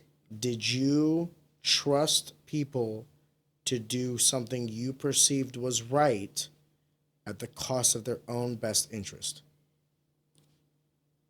More than I can count. And the other side of that as well is I've always had a hard time seeing people for what they could be and who they are versus who they are, right? Brother. Like, I see all Can't believe in people you don't know. Not even people you don't know, right? How many people do you have in your life or did have in your life that you had such high, not even expectations for, but you see what they could be? Justin, I trust everybody in my life to do what's in their own best interest. My producer, he has his interest. You have your interest. My wife, she has her interest. If I quit my jobs, if I stop making money, if I decided to be a bad father, do you think my wife would stay with me? She will do what's in her best interest. Luckily for me, her interests are my interest. Your interests interline with my interests. His interests interline with my interests. I always operate every aspect of my life to operate my interests in line or as closely as possible to whoever it is that I'm interacting with. Right. Therefore, I will never be surprised, or at the very least, I'll be surprised with stupidity, but through a morality sense. If greed is not what is enticing you, then the greater good is the natural explanation, and I'm okay with losing to that. Does that make sense? 1000%. But betting on the natural inclination for you to do good by society standards and then having you be greedy will cause me to be negatively surprised much more than positively surprised. Yeah, I will always I will navigate in a manner where I will always think, how will they benefit from me? That way I understand why they're doing what they're doing. If they so chose to not navigate in that perspective, then I'm only ever positively surprised. It is no coincidence to me that everyone wants to have a conversation when I start a podcast. Nothing wrong with that. In fact, I love that. But they would not talk to me at a coffee shop with no cameras. Right. Does that make sense? Sure. I'm trusting people to do in their best interest what I would do if I was in the reciprocating field. Mm-hmm. Mike Rogers, you, Vaghi, Alejandro, the guests that we will have on in the future. That snippet of podcast, extrapolate that to every aspect of your life. Your daughter, your wife, if you don't have a wife, but your partner, I think you have a ring on, so your wife. I always operate in the sense that everyone is looking at what they could benefit from me from. Fine. That is not good nor bad. That's human nature. It is. Right. And by the way, I'll be completely honest with you. I've never felt more like a man than when everyone benefits from me. Sure. I want to be a fount of prosperity, knowledge, love. I just want to be giving. And to give means that everyone will benefit from me. So I just want to make sure that if everyone's benefiting from me, that I am also benefiting from them. Mm-hmm. Symbiotic relationship. If it's not, it's literally by definition a charity. Yeah. And I can do charity, but only so much. Yeah, you got a certain capacity for that, right? At what point am I now at my own detriment? And so what I'm trying to extrapolate to you when we're going back to the original conversation about how you're navigating the world and all that other stuff, I understand that it's like a little bit of ignorance, it's a little bit of nuance and a little bit of maturity, but I also think that how many times do you have to be burned doing the same shit before you're insane? Exactly. And then you chose, instead of insanity, to learn. Right. Learning we call wisdom. And like I said, seeing the good in people, and it's not a bad thing, right? Most people are good. But most people are good. Well, and that's but they're what still selfish. Well, that's what I thought I was doing, right? I thought I was like seeing the good in people, right? Is it good? Is it good to do the right thing at the detriment of your own family? Never. Okay. So they did something that was bad, but the net positive for them internally for their I shouldn't small... say never. I hate to speak in absolutes, right? Because would you kill one to save 1,000, right? There's always the utilitarian approach, or there's different approaches, but I always say the exception never makes the rule. What I'm trying to say is, I can see a good man doing bad if it creates prosperity for him and those around him. Right. And I can see a bad man doing good for the same thing. The action is not what makes them good or bad. It's the intention. I believe in murder as being bad. I would never murder. But if someone's trying to murder innocents, I will kill him in self-defense. Right. I'm not a murderer. The act of killing is bad, but the notion, the intention behind it, good. Vice versa. I need to provide for my family. I am not afforded a lifestyle in which I can do that. I'm going to rob this individual because I need to fend for my family. The action was bad, even though the notion was still good. To provide, would any man tell another man to not provide for his family? No. But would they tell him to provide in that way? No. I always operate in what's in their self-best interest. If I can align that, I'll never be surprised. And I got to be honest with you, Justin. I'm rarely surprised. And that is very much so how I've been trying to operate the last, 3 to 5 mutual years, business.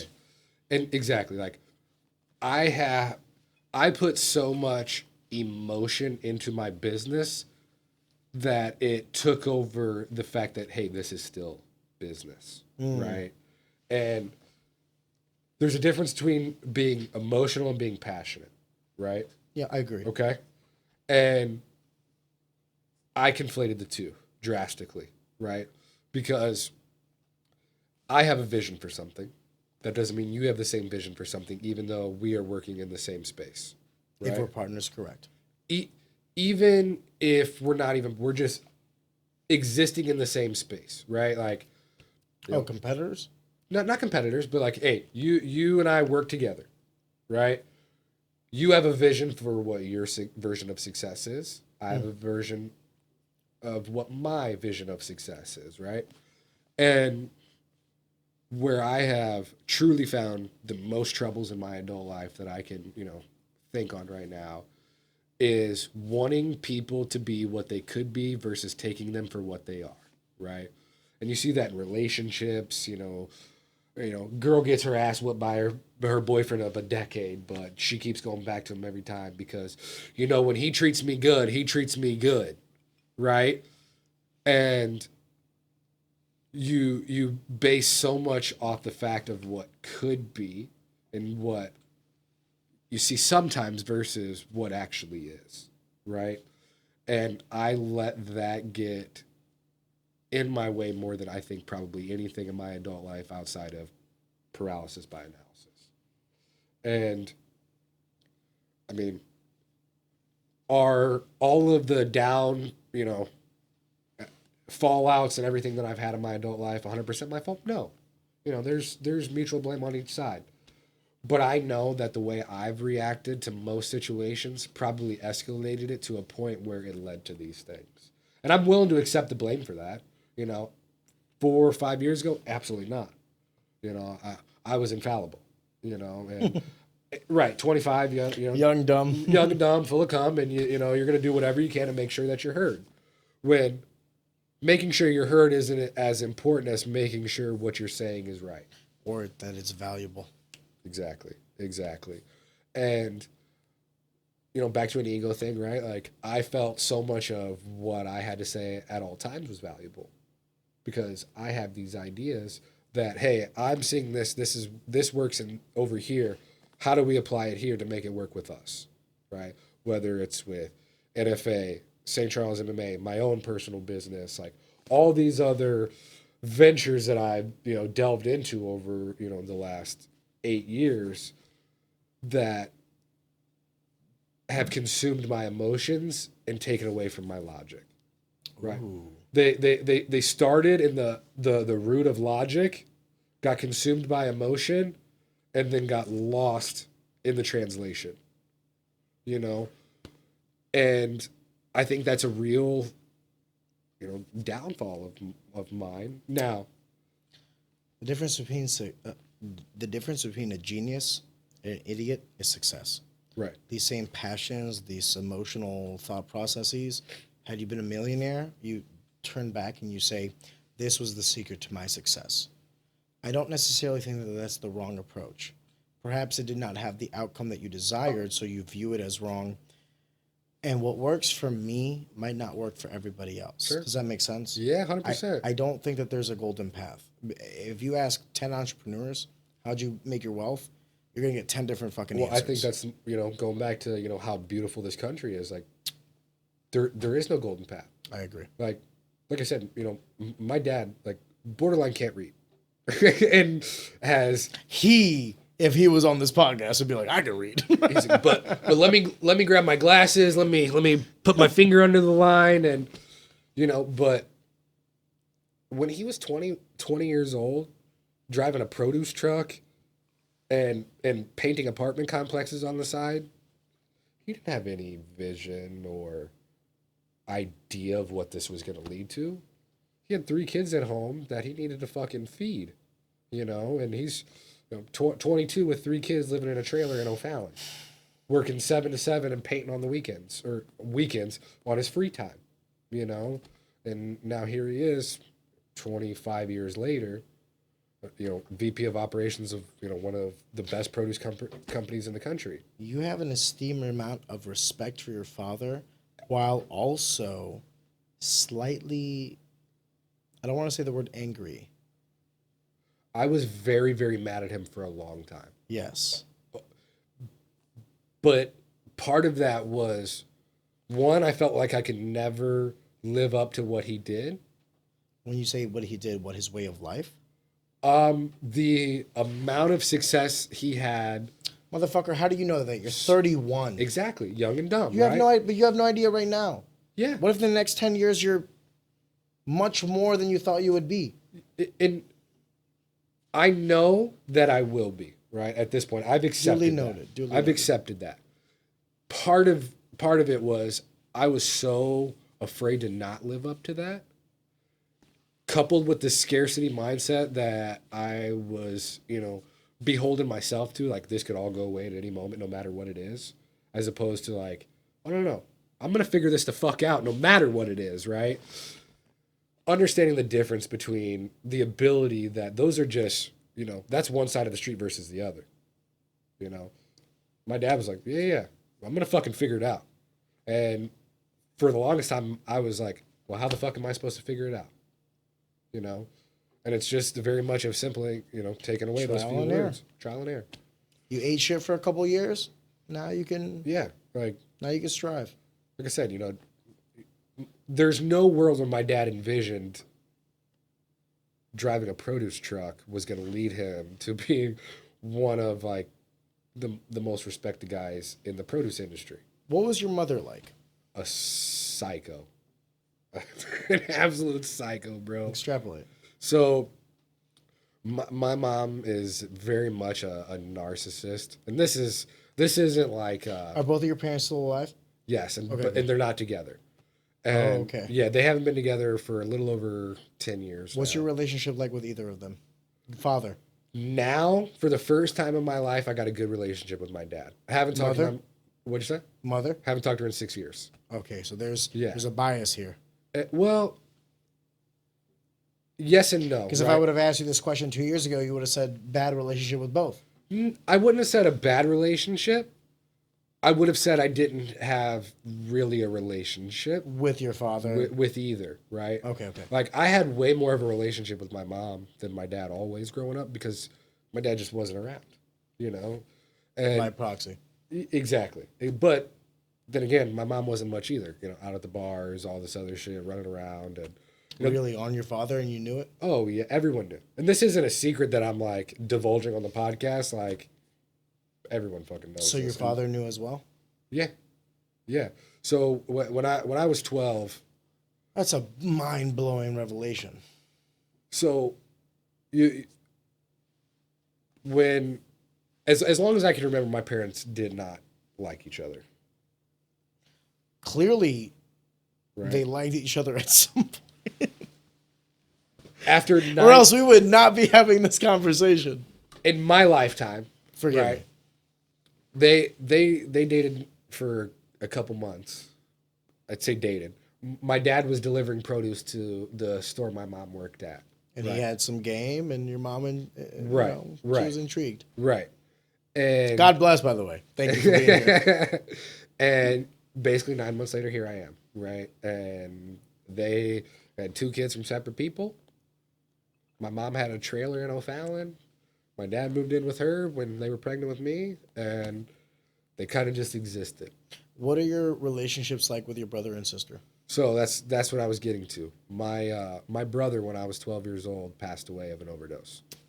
Okay, he was 6 years older than me, and Justin, I'm so sorry. and you know I'm when sorry. and growing up, like I said, my parents never seemed like they enjoyed each other, right? Like, and when my brother passed away, that's Was he 18? 18, yeah, about to turn 19. So What was his name? James. Rest in peace, James. So when he was 14 years old, he had started doing pills. Had a real bad pill problem. Went to a couple different rehabs. Like, at one point, my parents sent him to Mexico, and he spent 3 months in an inpatient rehab facility / boys home. And place got shut down while he was there for the living conditions, what they were doing to these kids. It was horrendous. And shortly after that, my brother dropped out of school. He was half a credit short of graduating. Okay. And he was still, High school or college? high school. Sorry, 18. Yep. I'm an idiot. Forgive me. Half a credit short of graduating, still battling with this, pill addiction, drugs, alcohol, all kinds of stuff from a young age. Like, started doing drugs at 11, was addicted to pills by 14, and by 18 he was dead. Okay, and and as a father, like my daughter's in 7th grade. She's gonna be 13 next month, so it's like, to put that into perspective, like it's Just wait until she hits 18. right. And so my parents were on the brink of divorce. And Before or after?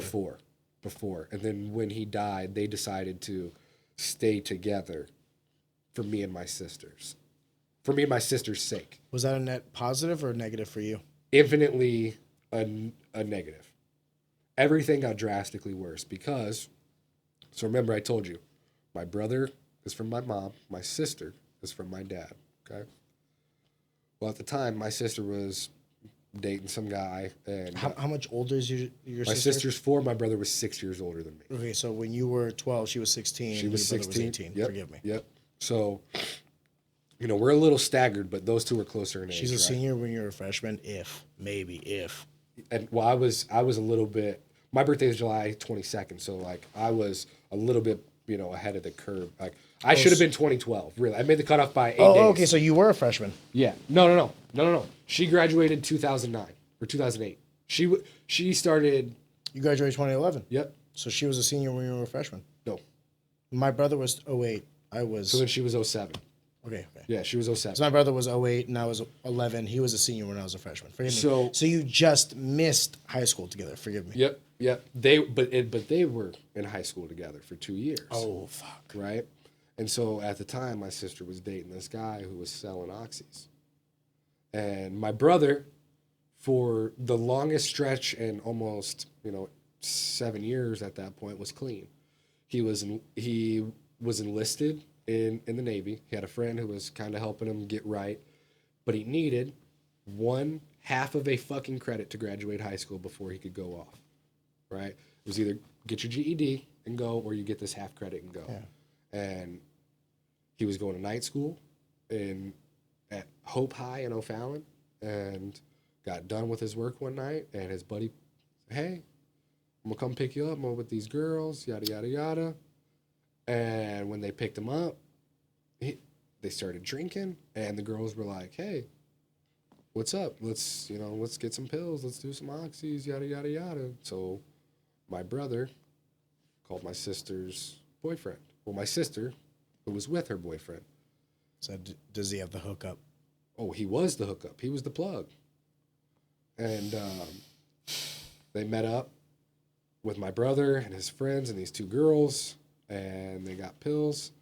And immediately after pulling out of the gas station that they met up at, they met at a fucking QT, a police substation, right? Shout out QT. Right? They got pulled over immediately, pulling out of the parking lot. And as they're getting pulled over, my brother has these pills. Eats them all. Been sober for, toxicology report said, at least 30 days, right? How do you know the recollection of this story? Was other people telling you? Yeah. Well, we're getting to that. So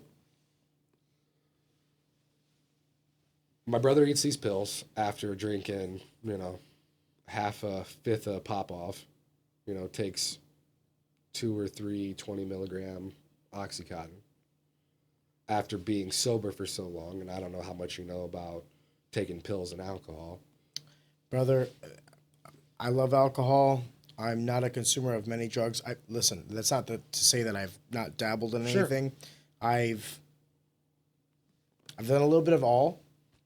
Alcohol seems to be the one that I gravitate towards because of the gradual progression of that inebriation. Every other drug that I've tried has kind of overtaken me immediately. Huh? And I was not necessarily in love with that feeling. Sure. You like to be in control. It's not even that I like to be in control. I like to choose how out of control I am. Sure. So, yes, it's a control thing, but it's like a control of how much I'm not in control, if that makes sense. I get you. But I by no means want to say that I'm a saint. I've never dabbled. So I'm a man of sin just like any other. When you take opiates and mix them with alcohol, it essentially magnifies the effect. I'm a god. It magnifies the effect and how fast it will consume you. Yes. So, like, if you were to take, an opiate right now versus an opiate after 3 drinks, you're going to feel it infinitely different, right? Think of it. I mean, basic chemistry, right? You're creating a completely different chemical compound. The very first time I ever took oxycodone, it was only 5 milligrams. It was mixed with like another 10 milligrams of some other chemical, whatever. Yeah. You might actually be completely right. I didn't realize how much I hurt physically until the hurt was taken away. So you felt too And good. this is when I was 24. Yeah. Brother, even while I'm having this conversation with you right now, my neck is like stiff. That's why my whole body's turned, Right? imagine guys older than us. Yeah. I took one oxycodone that I was prescribed after I had stomach ulcers from mercury poisoning, of all things. Funny story. They gave you blood thinners. No, it wasn't even that. I went to the hospital because I have a very high pain tolerance, and I could not sleep that night. I had bad sushi with mercury poisoning in it. For some reason, it created tears in my stomach, and the stomach acid was like causing me so much abdominal pain, I couldn't sleep. I waited until about 5 in the morning, and I was like, oh my God, I'm not going to go to sleep. So I went to the hospital. They gave me morphine. My very first question under morphine was, how do I buy this? I was like, yo, what did you give me? They're like, we gave you morphine. I go, where can I buy this? Yeah. And they're like, you can't buy this. The nurse was actually intelligent enough to tell me that morphine is one molecule away from heroin. Yeah. And when she told me that, I was like, no fucking wonder people do heroin. Yeah. I'm not going to lie to you, Justin. I'm glad that I've lived such a straight and narrow life, because if I knew a heroin plug, I don't know how well I would have done. When I got prescribed those oxycodones, after the morphine had worn off, they go, hey, listen, you have stomach ulcers. We did the test that we had to do. Sure. I was able to sleep because of the morphine, and it was the most euphoric sleep of my life. It was like I slept 12 hours at the hospital. They charged me for every hour. Anyway, damn right. when I went home, I popped an oxycodone. And I told my boss before I popped it, I was like, hey, this is what happened. I'm not going to be at work today. I popped the oxy. I went to sleep at 8. I did not wake up until 9 p.m. And it was the most deep, beautiful sleep of my life. The very first thing I did was I took the bottle and I emptied it out in the toilet. It felt like all of life covered up around you, and you were able to sleep. There have been 3 times in my life that I've doubted myself. My intellect, my discipline, that was one of them. And I decided there and then I'm going to eliminate that enticement. Sure. I did not trust myself. You understand that feeling that good is not right. If I would have, who knows? Who knows? Let me put it to you this way. Anyone that gets addicted to opioids, I get it. I get it. Yeah. I'm in pain 24/7. Yeah. And there are people older than me that are probably in more immense pain than I am. But I always look at my pain as like a reflection of the life I've lived and the lessons I've learned, and I need to feel them. Yep. But if I'm given an option not to, Justin, I don't trust myself. Right. I don't trust myself. And so, after all of this, Forgive me because we were talking about your brother. You're good. After all this time that had passed of him being, clean, the effects of the pills were amplified by a billion, right? His tolerance had been because this eliminated. I was gonna say this was, essentially like a normal day 6-8 months ago, and now the tolerance goes away. You couple it with the alcohol, and the worst part is, they get pulled over, leaving the gas station, and the cop that pulls them over knows my brother. He knows my grandma, and he's like, "Hey, what the fuck are you guys doing here?" He's like, "I can tell you're drunk. Go home. I'm gonna call your," because my brother was living with my grandma at the time. He took those pills thinking that he was gonna get caught, but he got pulled over by like one cop that would have given him the leeway he needed. He took them trying to protect everyone else because he put them in that situation, right? Theoretically, that's how I have always Interpreted the story. it, right? Because without him knowing this person, they would not be there getting pulled over, right? He knew the plug. He committed the action. He felt a guilt, responsibility, whatever you want to call it, right? And his buddy told me, he said it wasn't like, oh, who's gonna eat these? It was, they saw the lights, those went down, and the cop was basically like, hey, go home. Go the fuck home. You're supposed to be getting your shit straight. You're drunk as a skunk right now. I'm gonna call your grandma. I'm gonna tell her you're on the way home right now. And he went to my grandma's house, told my grandma he was home, went down in the basement, went to sleep, never woke up. Never woke up. Yep. And obviously, in the morning, everyone's trying to find out what the fuck happened. It was obvious when you look at it logically. Well, this is also, 2006, right? 2006. Okay, never mind. Okay. Different time. Little bit of a different time. It's like this is at the height, or I mean not the height, but the beginning of the opioid crisis for real. And they were getting told different stories, right? This is not addicting. Well, no, not only that, they were getting told different stories about what happened that night. Because, I mean, obviously all it took was, hey, we're going to take the cell phone records and see what the fuck happened, right? But my sister's boyfriend was lying. My sister was lying. In what respect? About what happened, about everything. Oh, we never met. We don't know what you're talking about. No pills, nothing happened. In terms of they were subpoenaed, Not even subpoenaed yet. This is just straight questioning the day of. I know. And it took basically... I always trust people to do Exactly. what's in their self-best Exactly. interest. And It's neither good nor bad. it just is. It just is. It just is. And that's how everyone was operating at that time. And my brother's friend, who was in the Navy at the time, was home on leave, was trying to help him, kick this can down the road of getting your life on straight, was like, look, she's lying. He's fucking lying. This is what happened. And even then, denial from both of them, my sister, her boyfriend, and that caused What would you have wanted in that situation? Did you want like the guy who was the plug, quote unquote, to get sent to prison? What would have made you happy as a 12-year-old Justin? nothing. Yeah. Nothing. That night to not have happened. Thankfully, the last thing I said to my brother was, I love you, and I can live with that. I talked to him 2 hours before he died. And, he called me, hey, love you, how you doing, what are you doing tonight? And that's it. It was like nothing happened.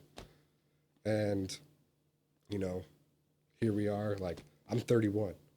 I'm 13 years older than he ever was. And at 12, 18, you're like, that's a grown-ass man. He was a little boy. He was a kid. He was a little boy who was scared and fighting this addiction. And his little sister got put in the middle of it, and his little brother was the one who saw the consequences of all of it, right? We're talking about my parents and stuff, right? And they found this out. Remember, my sister is from my dad, my brother is from my mom. So That only exacerbated the issue. exactly. My mom, the animosity between those two, and I couldn't imagine. She feels like your sister, her daughter-in-law, is directly correlated to the death of her own son. And holds that guilt against her. And never let her live that down. What's your relationship like with your sister now? So, about a year later, my sister... Did you hold her accountable? I didn't know how to feel. Fair. You're 12, dude. I'm 12. If 18 is a kid, 12 is a boy. Yeah. I got a 12-year-old right now. Yeah. You wouldn't trust him with anything. And about a year after my brother died, my sister left for almost 10 years. My parents got into it one night. She came home all fucked up and drunk, and they got into it. And she, like I said, she left for almost 10 years. Was just basically gone. I would see her on her birthday and sometimes Christmas. And that was really it. From 13 to... My nephew is 11, so from 13 until about 9 years ago. So, I mean, my relationship with her now, she's my sister, like, I was with her Have you ever talked about it? We've tried. What does that mean, tried? I guess I've tried. Send the olive branch, it wasn't reciprocated. Yeah, Yeah. Do you think she's trying to? Do you think she feels? She's got to feel some type of way about it, obviously, you know, like. Just because you may have forgiven her doesn't mean she forgives herself. Sure. Well, and I don't know if I ever forgave her, but she's still my sister, you know? Like, she's still my family. She's the only blood sister I have. Brother, you're halfway there if that's how you're thinking. Right, you know? And so it's like, forgive, I don't know. Accepted, and, you know, just realize, hey, this is something we all have to get through. This is never something you get over. I mean, you lost your mom, right? That's not something. That's my trauma. And that's something you never get over. So you don't get luckily over that. for me, I use it as a fuel, but that's my trauma. And as a way to navigate through this never-ending journey of what if, what could have been, how are we now, who am I supposed to be versus That's so this. maddening. It's infinitely maddening, you know, and like the worst part for me is like, you know, I was 12. So remember we talked, you know, coming online consciousness as a kid, like I'm just starting to really have my big brother. Boom. You know, and like because remember he's 6 years older than me, you know, like. You're looking up to him. Well, and when he's 10, I'm 4. We can't have. This was the start of what could have been the relationship. Right. And it A was. mentorship, if anything. Even if it wasn't a mentorship, just the fact that, like, you know, I'm the last person my brother talked to in the family before he died. Because he called me on a Friday, whether he was drunk or whatever state he was in, he was like, oh shit, it's Friday, I haven't talked to my little brother. And he called, you know? And I find peace in that even in that moment, like, he wanted to talk to me. No one else.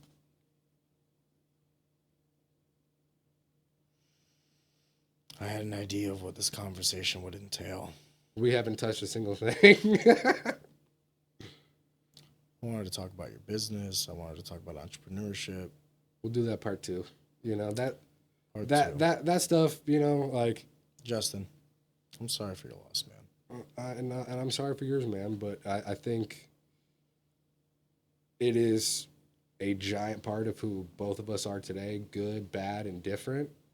We would not be who we are without that, as whatever that may be, you know. And I don't know how to see life any different anymore, unfortunately, because I've spent more of my life without him than I did with him at this point. And that is the hardest thing for me to stomach. When I turned 32, actually when I turned 31, 31 is exactly how old my mom was when she found out she had breast cancer. And every birthday I have now,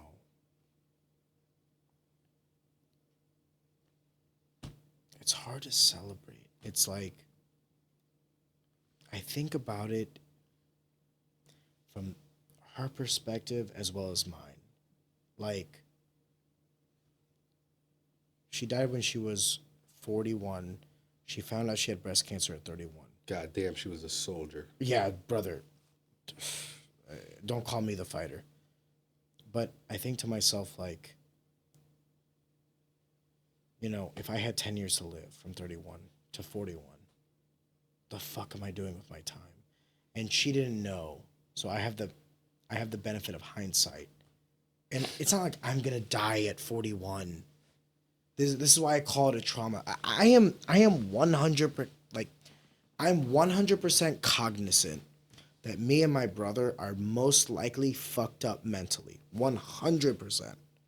However, the trauma has been like more of a benefit, less of a detriment. Mm-hmm. At least in society today, it's a constant reminder of, like, I need to be doing more. I need to be going. At any moment, this could be taken away from me. Tomorrow, I could be given bad news. I'm on borrowed time. Yeah, I could live to 70, but maybe I live to 35, right? And maybe that's not a way to live. Maybe. I don't know. I think it's absolutely the way to live, because what is the opposite of that? Think you have I could die forever? tomorrow. I could die tomorrow. What's the point? Yeah. Right? How many, it goes back to that lazy intellectual thing, right? You know, how many people say, I'm not voting because it doesn't matter? No, like if you vote in local elections, if you actually contribute to these things, it does fucking matter, right? And it's just about the perspective you take from it. Because like you said, I could die at 41. We could both die. We could both die leaving this place right now. Right fucking now. And there's nothing we can do about it. And you take the perspective of, well, I'm going to fucking maximize every second that I can to make sure that as while I'm here, this person, my wife, my daughter, and everyone else knows that their dad, their husband, their son did every fucking thing they could to maximize those opportunities. And about 99% of everyone else would take that and take it the opposite way. You give me too much of a pedestal.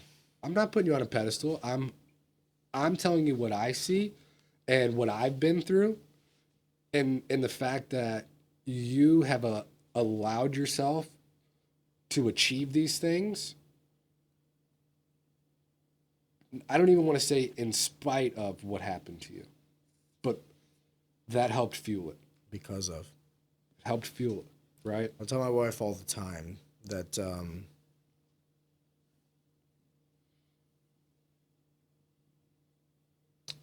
I hate saying it out loud, but it's the absolute truth. It took my mother dying to create me. And only now when I think about it objectively, because I always isolated it to myself. But I think about how much more time my brother had with her and how much more successful he is than me. Does that bother you? Or did it bother you? I don't know. What? That he got those things before you did, or had more than you did. I look at my brother as he might be the only person outside of my daughter that I love more than myself. So my brother is a better version of me. Not in the sense of family values, but in the sense of the addition to humankind. My brother will do more for humanity than I will. But I'll do more for my family than he will. And at the end of the day, my mom succeeded. And that's all that matters. At least that's what I think. And then that, in what you think is truly all that matters in your life, outside of... Justin, it's not the money. No, never is. The money is the vehicle to allow you to do these other things that you might want to do. Because if you lost every dollar you have right now tomorrow, would you love your wife less? No. Would you love your daughter less? No. Would you miss your mom less? No. Not a fucking chance. So none of that shit matters. Those things, they're great. They're tools, they're vehicles. They allow you to give back infinitely more than you maybe thought was possible at one point. But if you were Arion with your wife and your daughter in a third world country, do you think you would love them any less because you couldn't give them nice things? No.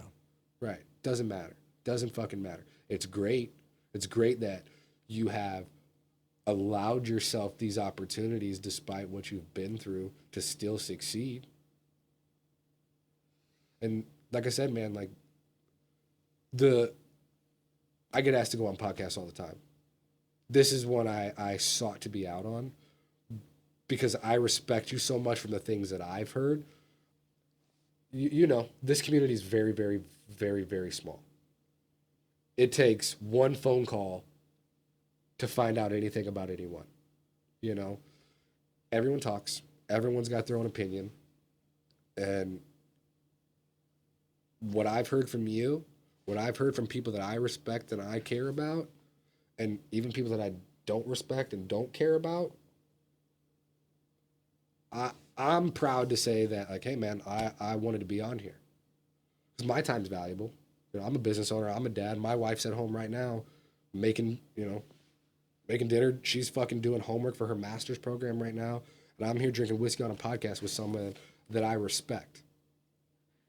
And that's all because of the opportunities that you've created for yourself in spite of the things that have happened to you in your life, right? Trauma fuels you negatively or positively, and there's no way around that. And you've chosen, from my perspective at least, to try to the best of your ability to do what's right for Ariane and for Ariane's family since those things have happened. Well done, Justin. Well done. And, you know, the more people I can have like that in my life, one, helps me every day remember that this is the way it can be.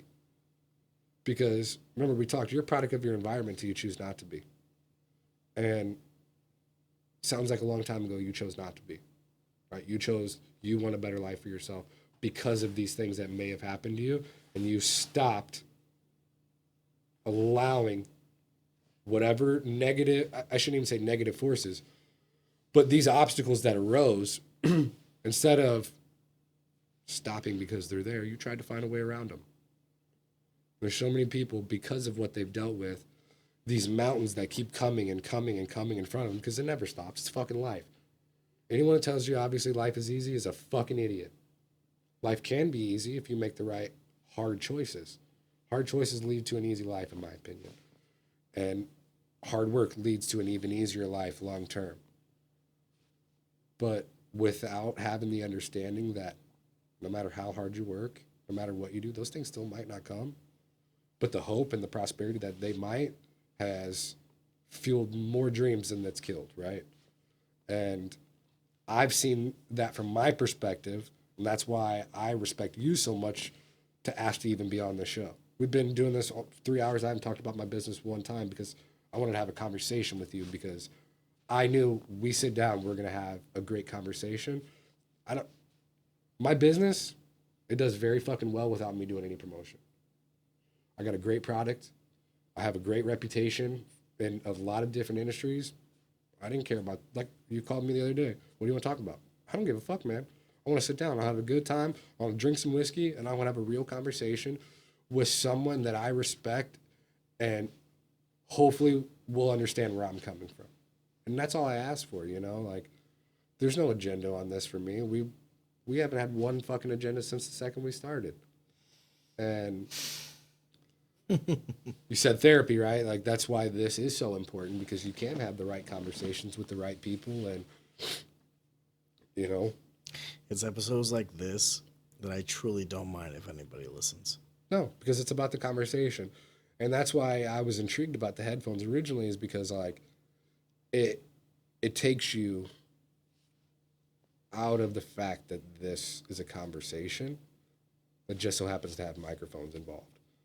Like, there's nothing I've said today on this podcast that I wouldn't tell to anyone who's fucking, you know, willing to listen, right? But it's about whether or not I'm willing to give you that time and tell my story, whatever.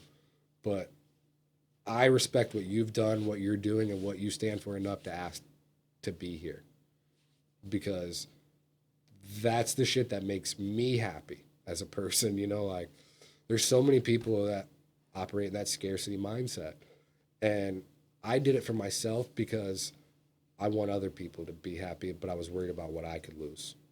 You know, if that makes sense. So, like, What could you lose? Exactly. And I was always worried about losing it or everything.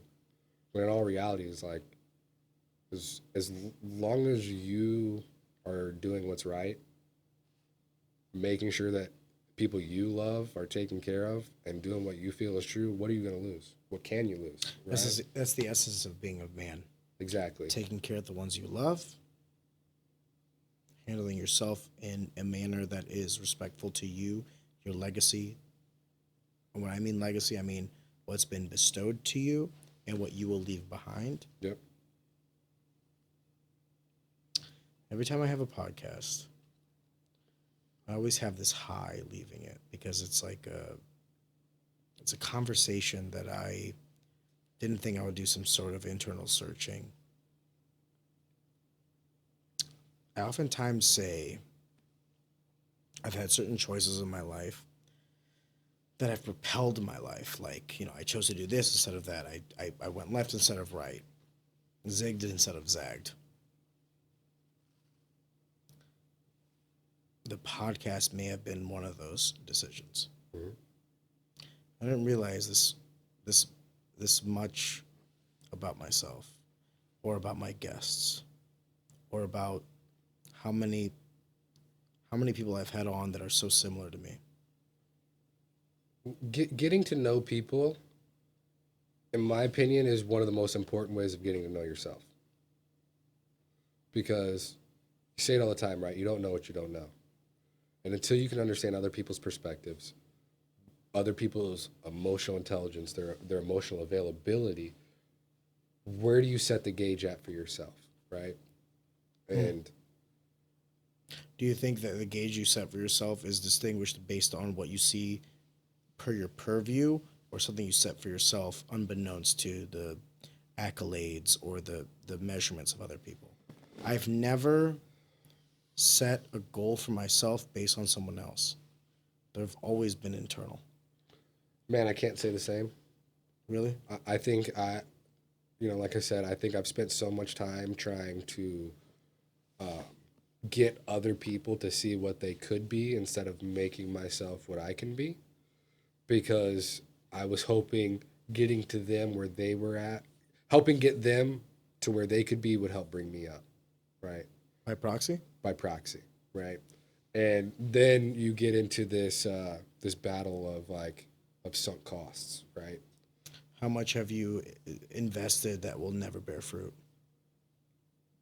And it goes one or two ways, right? You either cut ties and jump ship, or you see these people who are like, well, I put so much time and effort in, if I give up now, I'm a quitter. And I have to keep... It's funny, going back to jiu-jitsu, I got that battle of sunk cost things from John Donner, right? So, for example, how many times have you had someone's back, right?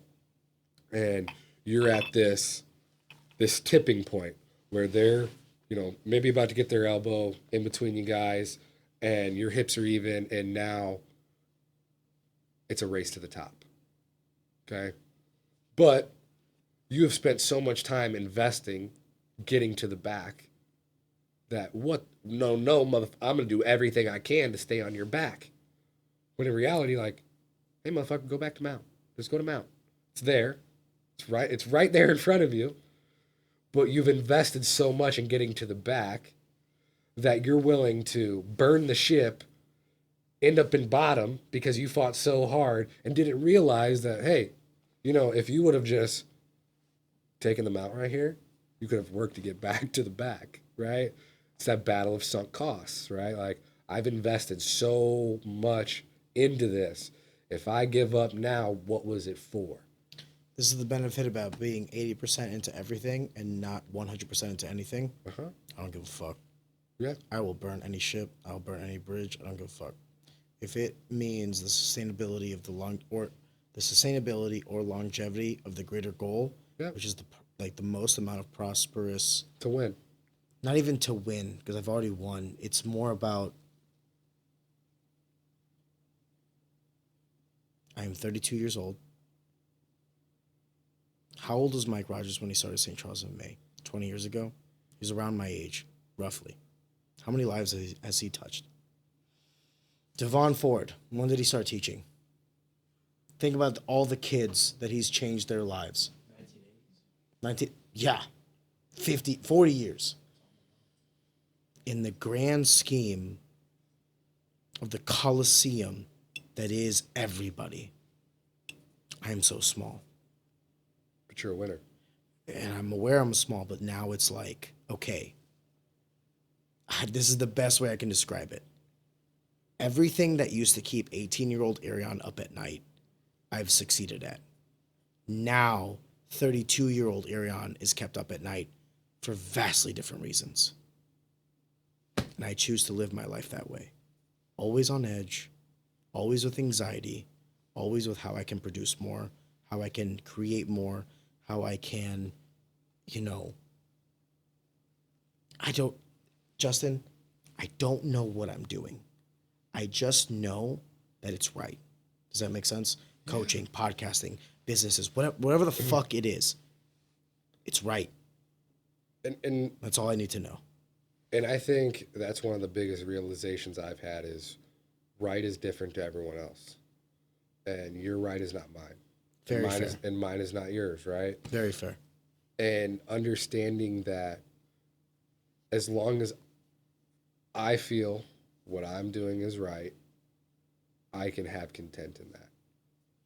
And I don't believe there's such thing. As contentment? I used to think that when I die, I want to have no regrets. And that ship sailed yeah. 2 decades ago. But now I'm convinced that when the time comes, my only regret that I want is I didn't do more. That is my only regret now. That was my only regret 5 years ago. That's going to be the only regret I have when I die is that I did not do fucking more. And I think that's what I mean by being content.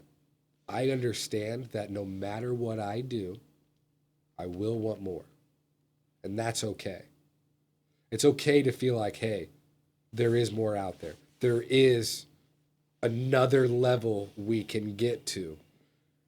And if we don't get there, the journey to try to achieve these things is just as important in most cases as getting there.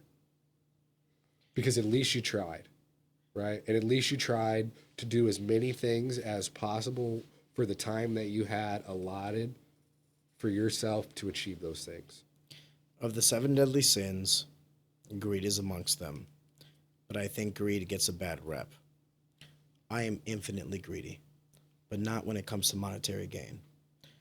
I'm greedy in the sense of what I can do with my time before it's over, and I want to do more and more and more, and I'm greedy. Why do you call that greed? Because it is. It's greed. You want more. It's not necessarily bad, but it is bad. I guess greed has a negative stigma attached to it, right? So it's a sin. Justin, 3 hours, 11 minutes. Jesus. Brother. Part 2 coming soon. We